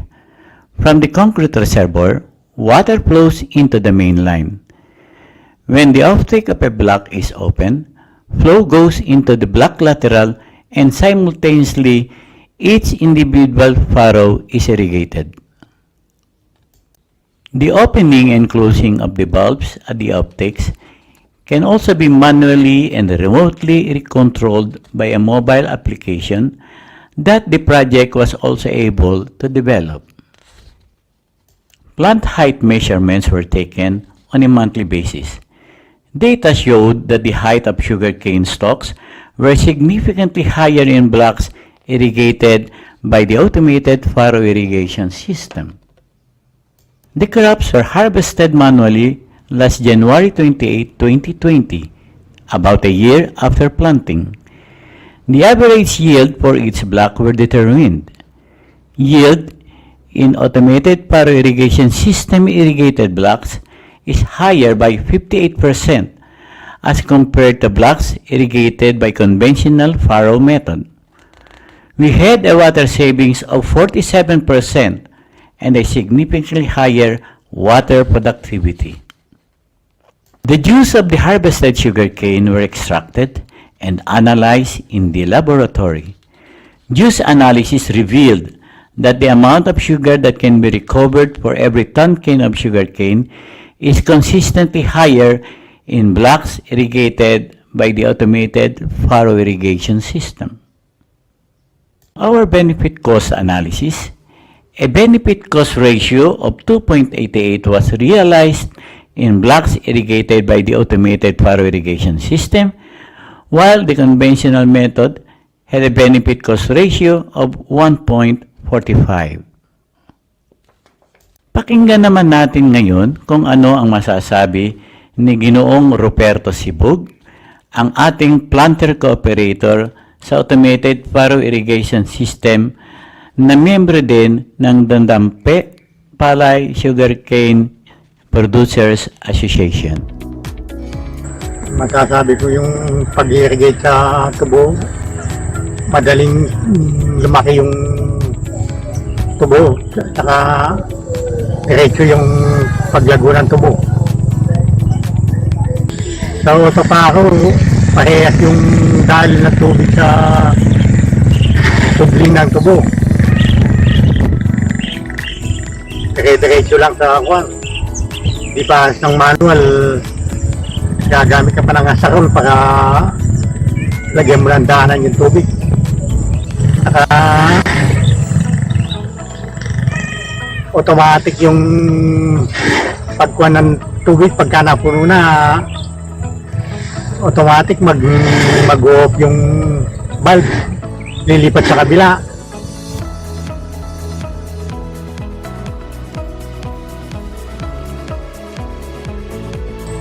Sa automatic, kung ilan yung nilagay na panabutas, doon dadaan ng tubig sa manual, hanggang 5 lang yung 4 ganyan yung makakuha ng tubig, babantayan mo pa. Sa manual, kundi yung babantayan, hindi lilipat yung tubig. Automated Furrow irrigation system showed strong potential in supporting the expansion of sugarcane production areas because of increased availability of irrigation water. For this R&D project, we have to thank our funding agency, the DOST and PCAARRD, our farmer cooperator, Mr. Sibug, the Dampe Palay and Sugarcane Producers Cooperative, and our partners in Bataan Peninsula State University and Luzon Agricultural Research and Extension Center of the Sugar Regulatory Administration.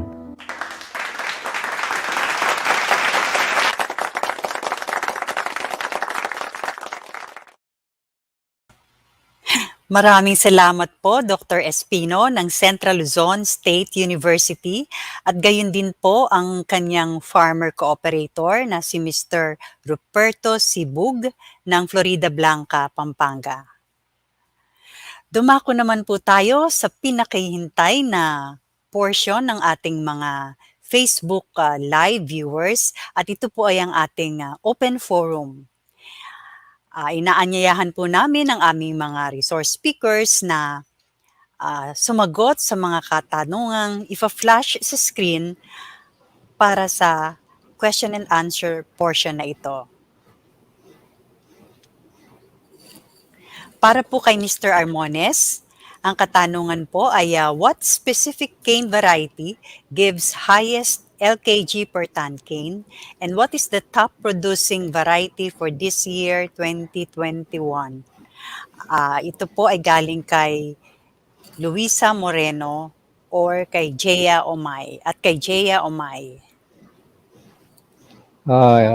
Magandang hapon po sa ating lahat, kay Ma'am Luisa at saka kay Ma'am G. Yung specific, kung titingnan po natin yung sugarcane variety ay nagbabari po yung kanilang performance sa bawat lugar. So, hindi po natin ma-generalize. Pero, what we are saying here sa ating topic is that kung gusto nating mag-succeed, yung pinakamataas na percentage would be from our two main varieties na present kanina, yung Phil 2006-2289, tsaka yung Phil 991793. Based po sa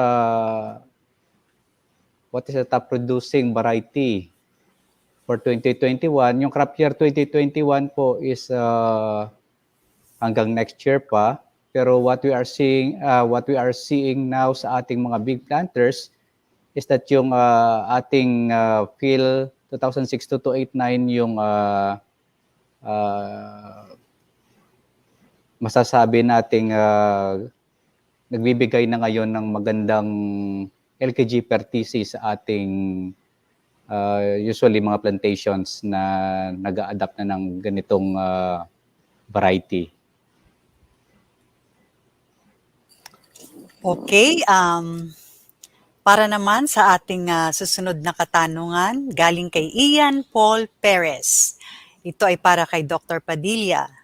Dr. Padilla, what is the other alternative replacement for inorganic fertilizer that does not affect productions? Kasi po ang taas daw ng ating presyo ng inorganic fertilizer ngayon. Dr. Padilla?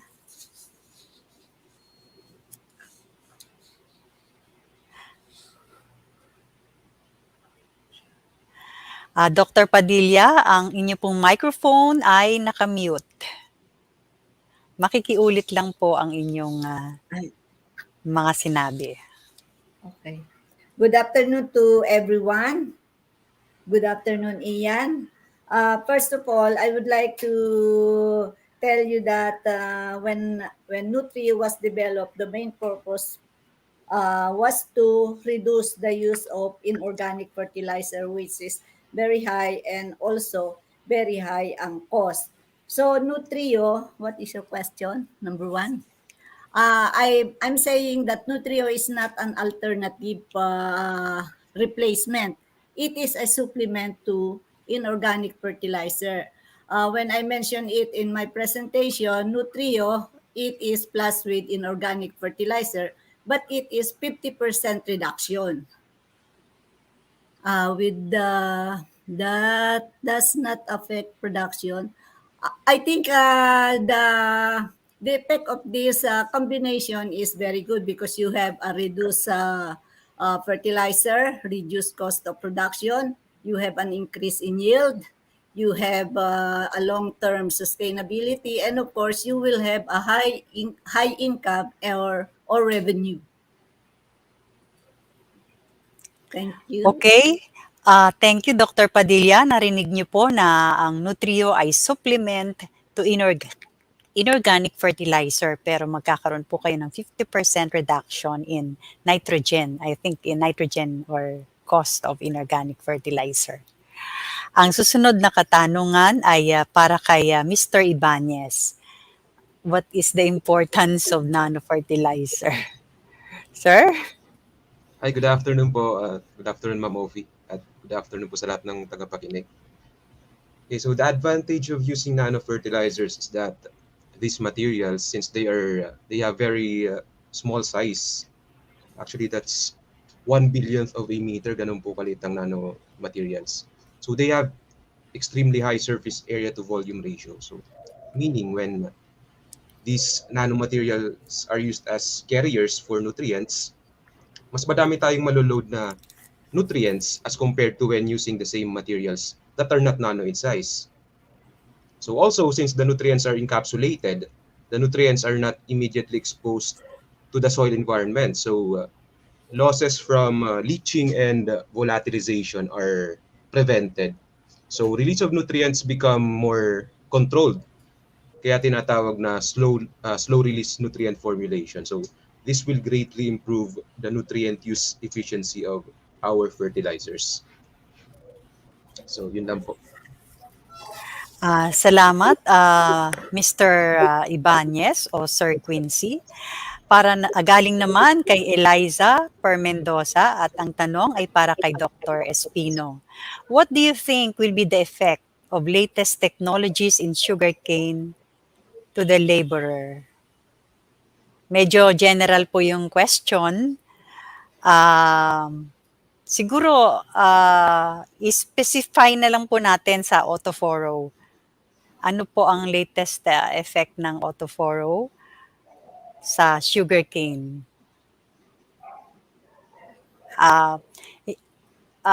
Nakamute po kayo. Inaanyayahan po namin lahat ng speaker na wag nyo na pong i-unmute ang inyong mga microphone para po madali kayong makasagot. Sige po.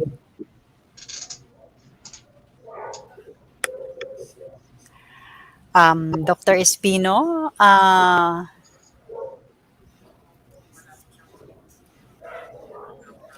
Dr. Espino, wala po kayong audio?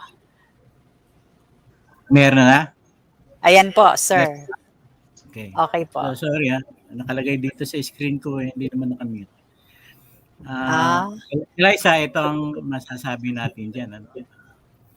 Yung aming proposed at ginawang auto-furrow system ay isang malaking purpose niyan ay para matulungan natin yung ating mga magsasaka dahil yung ang ating edad ng ating mga partner medyo 57 to 59 years old. So kailangan ng suporta nila, no? At mahirap talaga magpatubig na naobserbahan namin sa aming pagmamasid nung aming ginagawa itong project natin. So narinig niyo naman doon sa ating farmer cooperator kung gaano naging kaginhawa ang pagpapatubig gamit ang autofurrow.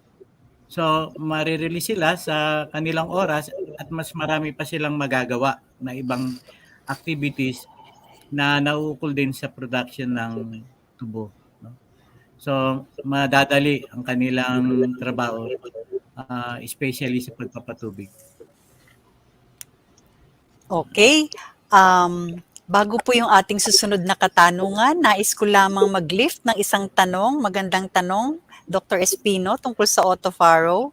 Ano po daw yung total cost of installing AFIS as against furrow irrigation system?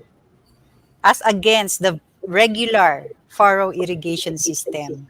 Meron po ba tayong datos? Meron ho tayong datos dyan na yung ating pinakita ay para lang sa maliliit na parang hinati-hati natin yung isang hektarya, no? Pero yon pwede naman gamitin na yung isa nating bulb ay magsiservisyo sa isang hektarya. So sa estimate namin ay lumalabas siguro na gagastos tayo ng mga 75,000 no, bawat hektarya. Kasi lahat naman ng materialis na ginamit natin dito, wala namang imported doon. No? Lahat ng gamit ay binili lang namin dito sa ating bansa. No? So yun ang kagandahan nun. Pati yung maintenance nun, wala tayong problema. No? Dahil dito dinevelop yun at dito rin pinabricate.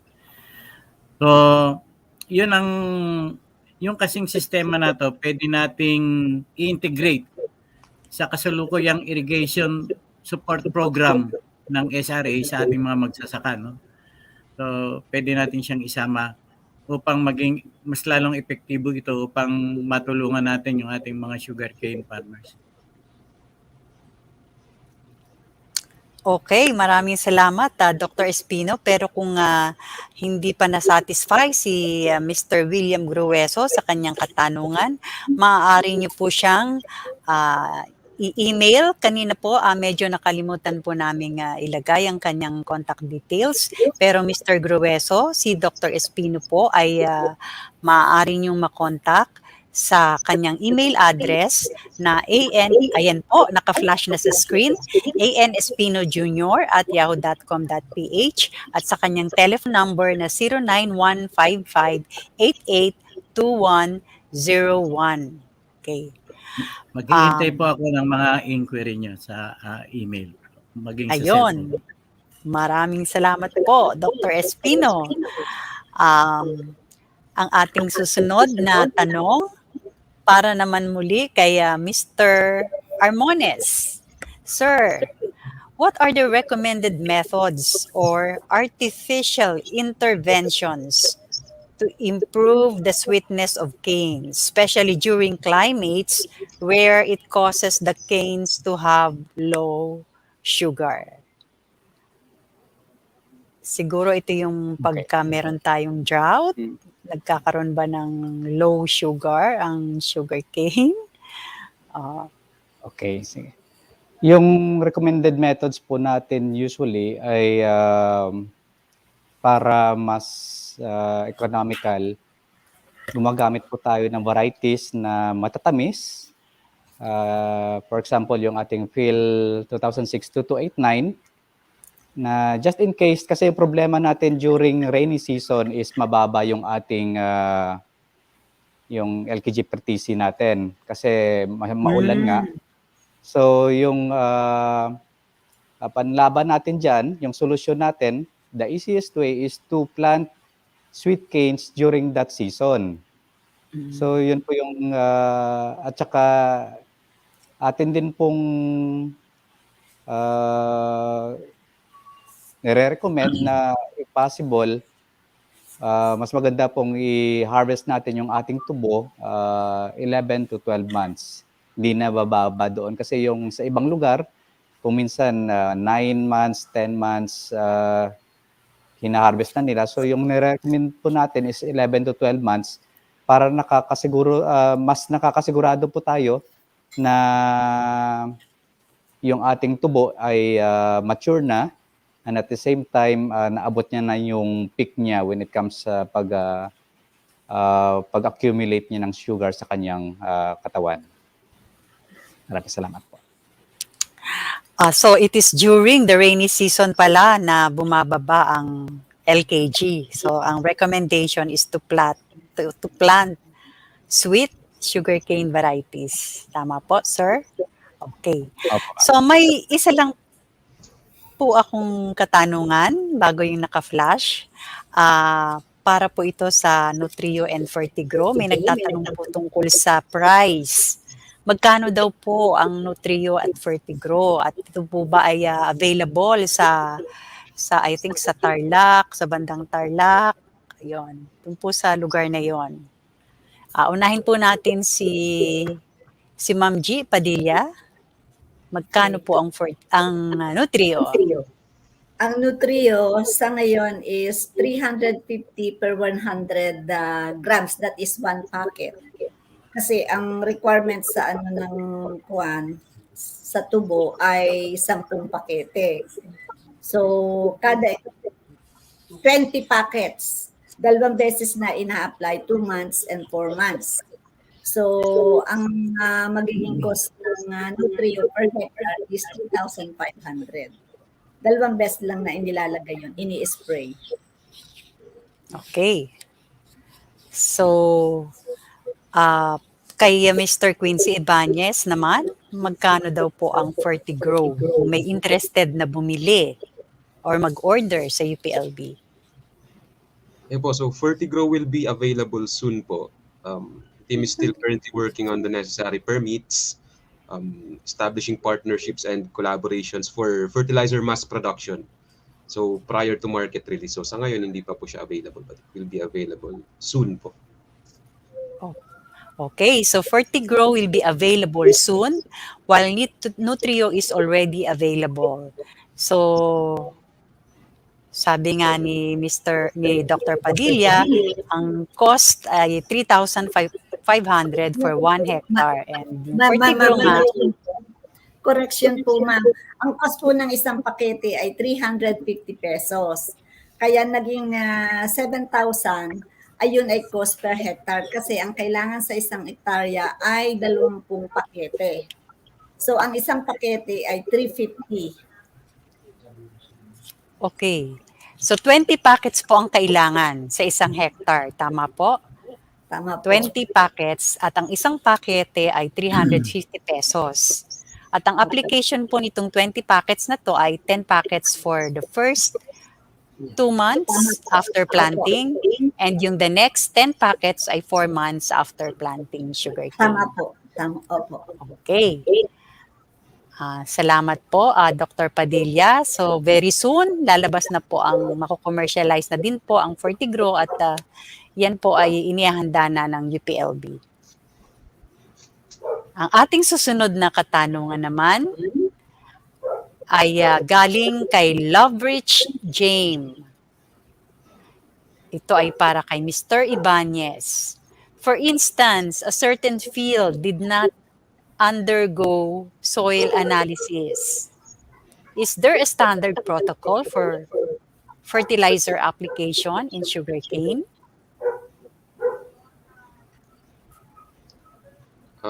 Thank you, Ms. Loveridge, for that question.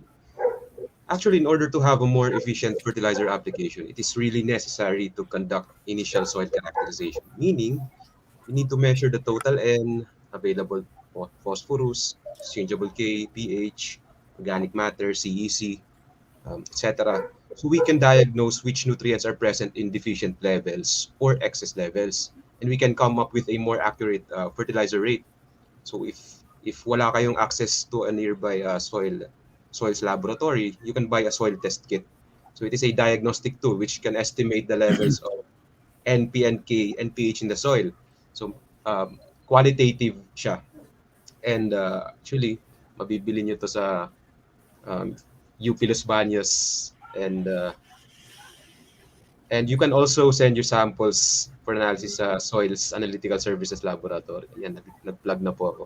So, yung pong masasuggest ko, it's really necessary to conduct initial soil characterization before you apply fertilizers. So para ma-avoid natin yung excess fertilization.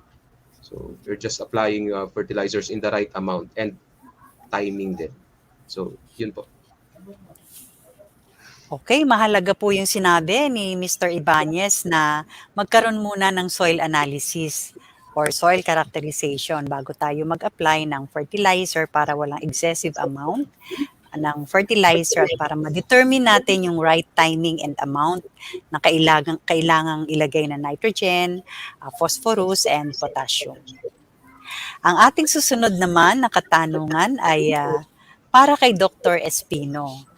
Sir, what are the advanced technologies on sugarcane farming? Meron po bang mga remote sensing and technologies and mapping yung sa sugarcane farming po? Sa akin po naman ay pwede kong i-share yung aming experience nung kami nagpunta sa Australia, no? Na sana ay mapunta rin dito, no? So, kamukha nga doon sa fertilization, meron silang machineries na pwedeng mag-apply ng variable rate. Kasi yung fertility level ng kanilang farm, hindi na yung bloke-bloke, kundi mas mataas na ang resolution. So, gumagawa sila ng mapa ng fertility level at depende doon sa fertility map na yon, i-apply naman ng variable rate fertilizer applicator yung kinakailangang fertilizer ayon sa kanilang mga recommendation. So yun ang isa sa aming naobserbahan doon sa punta namin sa Australia. Ang isa pa, yung sa pagtakbo ng traktora, sa paggawa sa bukid, yung traktora pwede nang tumakbo na nag-iisa, no? Parang na siya, autonomous yung kanilang mga machinery. Kaya nga doon hindi mo kukunti lang yung taong gumagawa sa bukid. So, yun ang ilan sa aming naobserbahan nung kami napunta doon sa Australia, yung mga makabagong teknolohiya tungkol sa sugarcane farming kasama ng iba pang advanced technologies. Ayan, talaga pong ang trend ngayon is automation or robotics. Sana yung mga nakita ni Dr. Espino na mga technology sa Australia ay magkaroon din tayo dito sa Pilipinas. Pero yun pong automated furrow irrigation system is an initiative, a smart farming technology na kung saan nga sa kanyang presentation kanina, nakita natin kung paano ino-automate yung irrigation na hindi na kailangang magstay o bantayan yung even with a click of a menu in the mobile phone, bubukas na yung valve, tama po ba sir? Bubukas na yung valve at dadalo na yung tubig doon sa booking rim. Kahit kung naka-lockdown tayo, pwede tayo magpatubig.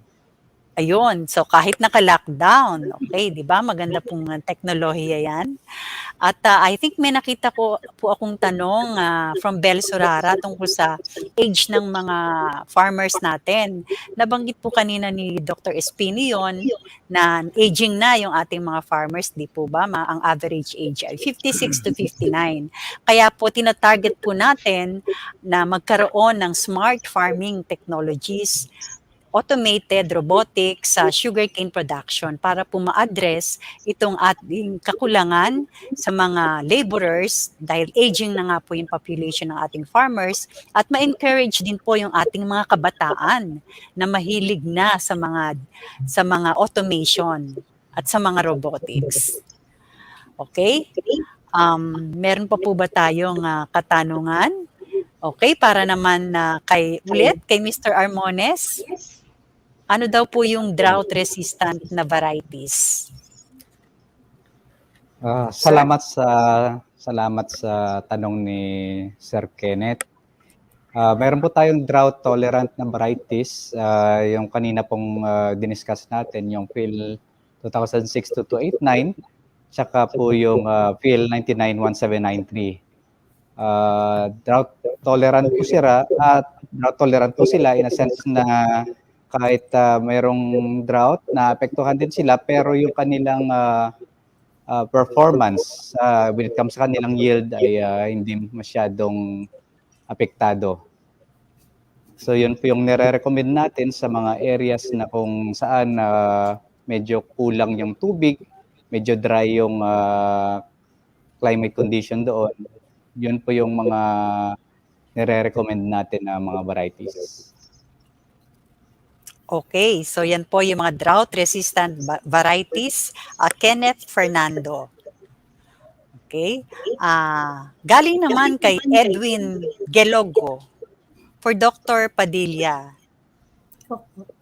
Tungkol po sa cost and benefit analysis ng Nutrio biofertilizer. Meron po bang available na data tungkol dito? Ang ibibigay kong available data na pinakamaganda yung sa actual farm, large plantation area.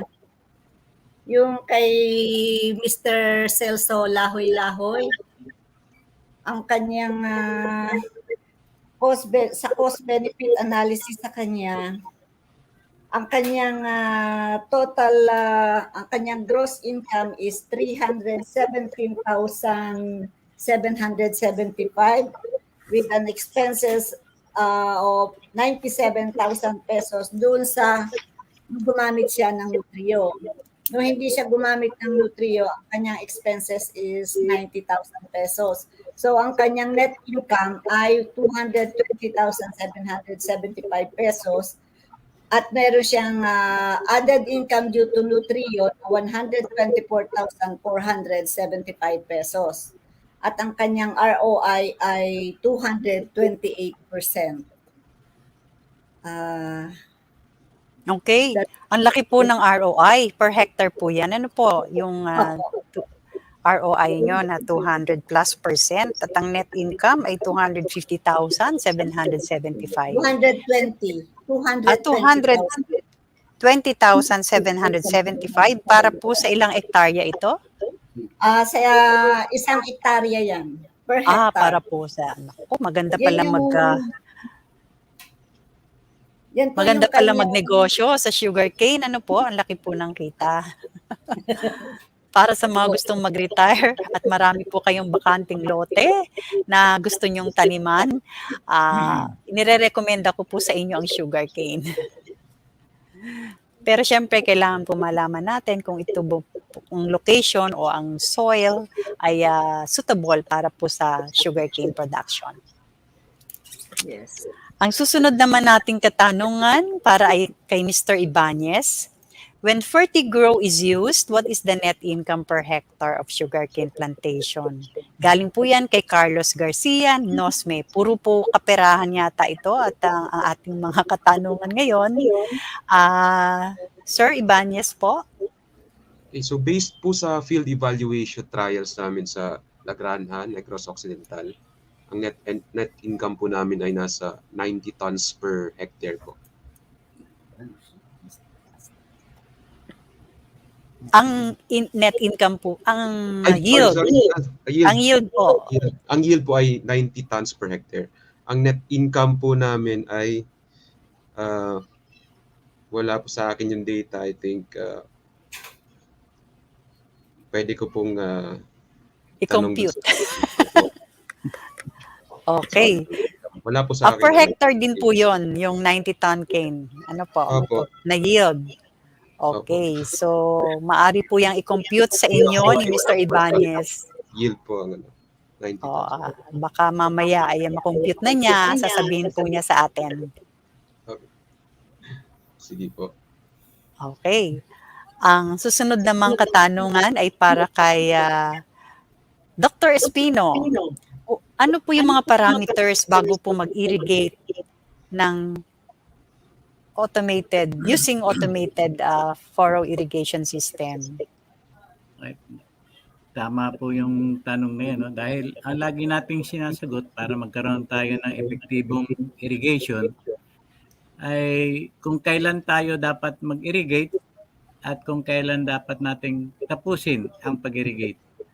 So, anong level ng soil moisture ang dapat nating doon magsisimula ang irrigation. Dapat malaman natin yon.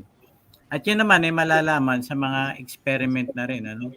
So, ang ginawa nga lang namin dito, ito ay base sa dati naming experiment noong 2015 na kung saan nalaman namin na ang pinakamaganda na magsimula ng irrigation kung yung available water sa lupa ay nasa 50% na.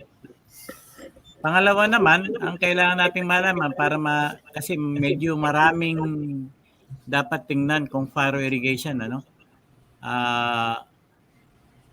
Gaano katagal dapat ang ating pag-irrigate para yung tamang dami ng tubig ay maibigay natin sa halaman. So kaya nga kailangan malaman natin kailan natin umpisahan, kailan natin naman i-stop yung ating irrigation. So yun ay mapag-aaralan naman natin. Ito kasi ay specific sa field kung saan andun yung ating pananim. So madali lang naman yung pag-aaralan yun. So yun ang dalawa, kung kailan tayo magsimula na mag-irrigate at gaano tayo katagal mag-irrigate. Kasi kung sumobra ay marami tayong aksaya, kung kulangin naman hindi tama yung ating pag-irrigate kung maigsi yung ating duration ng irrigation. Hindi magiging sapat ang ibibigay nating tubig. So, when to irrigate, how much to irrigate, yun po ang dapat nating masagot muna. Salamat po, Mr. Gonzales. Okay, so when to irrigate and how much to irrigate. Importante po yan sa technology na pinakita sa atin ni Dr. Espino, yung automated Furrow irrigation system. Para po sa ating dalawang huling katanungan, yung isa ay galing kay Jenaline Mangaw para kay Mr. Armones. What are the best sugarcane variety studied for Muscovado production? Meron po bang ganon na best sugarcane variety for Muscovado? Salamat, Ms. Jenaline, sa iyong katanungan. Sa ngayon po, yung variety po na nakita po naming maganda yung performance when it comes to Muscovado production, ayun pong Phil 991793. Actually, most of yung sa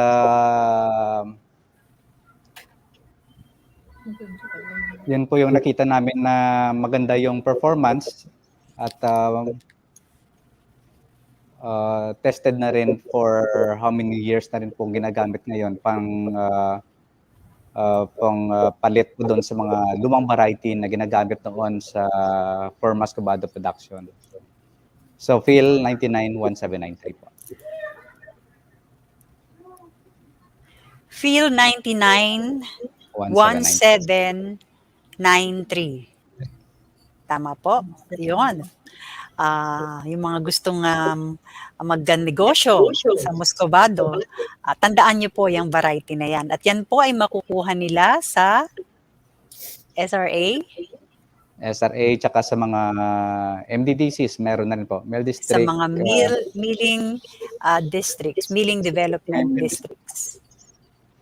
Mill District Development Council. Okay, sa MDDCs po. Okay. Ang huling katanungan naman ay galing kay Gusi Gatuslao.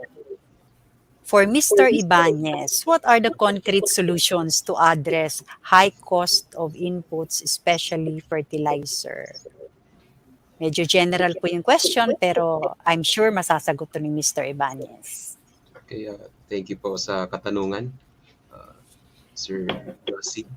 I think boils down to proper nutrient management po. So this means having your soil analyzed first, tulad na sabi ko earlier, so that you can formulate an accurate fertilizer rate for your farm. So to avoid excess fertilization.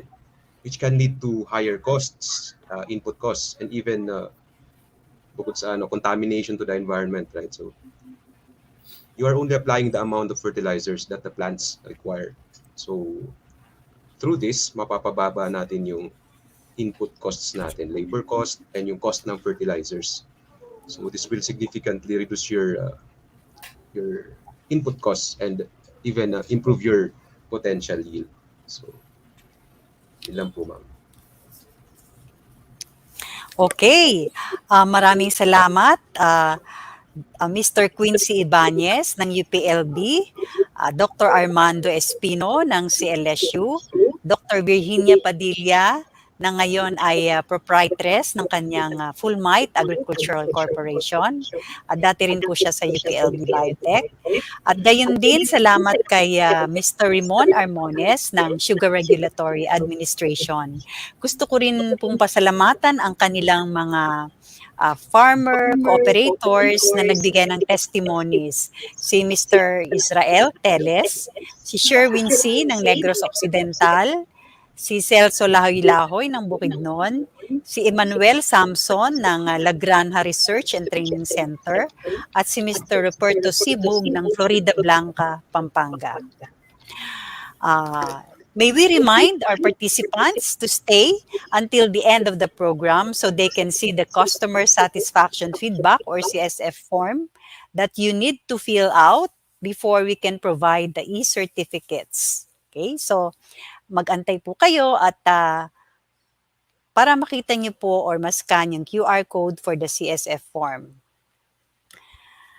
Okay. Nandito na po tayo, dumating na po tayo sa huling yugto ng ating programa at para i-close or to formally close our program, may we call the Director of the Agricultural Resources Management Research Division of ARMRD or ARMRD of DOST and PCAARRD, si Dr. Juanito Batalon.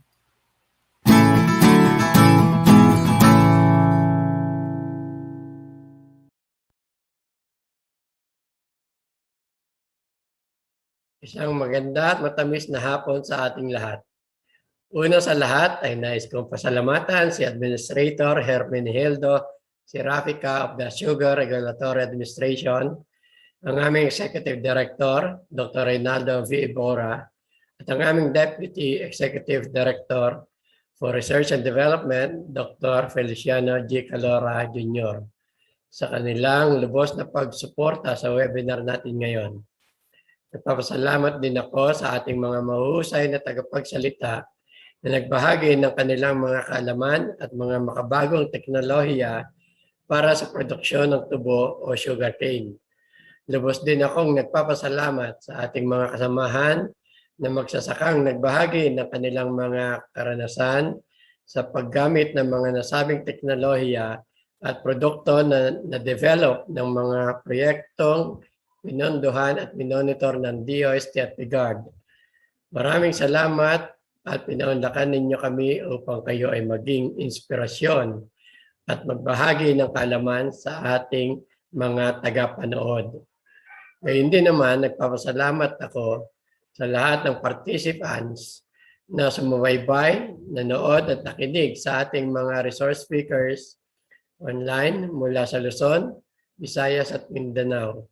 Sa ating mga kasamahan sa media at sa aking mga colleagues sa PCAARRD, lalong-lalo na sa Applied Communication Division, sa Management Information Systems Division, at sa mga staff na kasama ko sa Agricultural Resources Management Research Division, maraming salamat sa inyong suporta. Higit sa lahat, ako ay nagpapasalamat sa overall coordinator ng webinar na ito, sa PCAARRD ISP Manager na Sugarcane, Ms. Ophelia F. Domingo. Ayon sa Sugar Regulatory Administration, ang industriya ng sugarcane sa Pilipinas ay may ambag na higit kumulang 70,000 billion pesos sa ating ekonomiya taon-taon. Kaya naman, ang mga ibinahagi namin sa webinar nito ay talaga namang mahalaga para sa mga magsasakang Pilipino sa bawat consumer na sukal at sa industriya ng tubo. Sa loob lamang ng 2 oras, ibinahagi sa atin ng mga piling eksperto ang mga mahalagang impormasyon at teknolohiya na talaga namang makatutulong para sa produksyon ng tubo sa makabagong panahon. Sa inyong lahat, naway naging sulit ang inyong 2 oras sa aming mga ibinahagi sa hapong ito. Nawa ay marami kayong natutunan na maaari ninyo ring i-apply sa inyong mga sariling sakahan ng tubo. Sa anumang impormasyon na inyong kakailanganin, kami sa PCAARRD, kasama ang aming mga partner agencies, ay palaging bukas para sa inyo. Hindi hadlang ang pandemya at restriksyon sa transportasyon para kami ay inyong makausap dahil maaari ninyo kaming i-email o padalhan ng mensahe sa aming mga Facebook pages. Kami, sa ngalan ng agham at teknolohiya, ay patuloy na magsisilbi para sa ikaunlad ng ating agrikultura.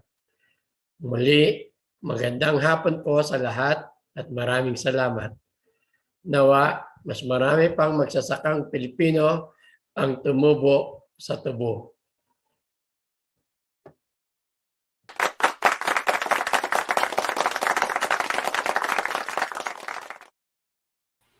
Maraming salamat, Dr. Batalon. Nawa, maraming magsasaka ang tumubo sa tubo.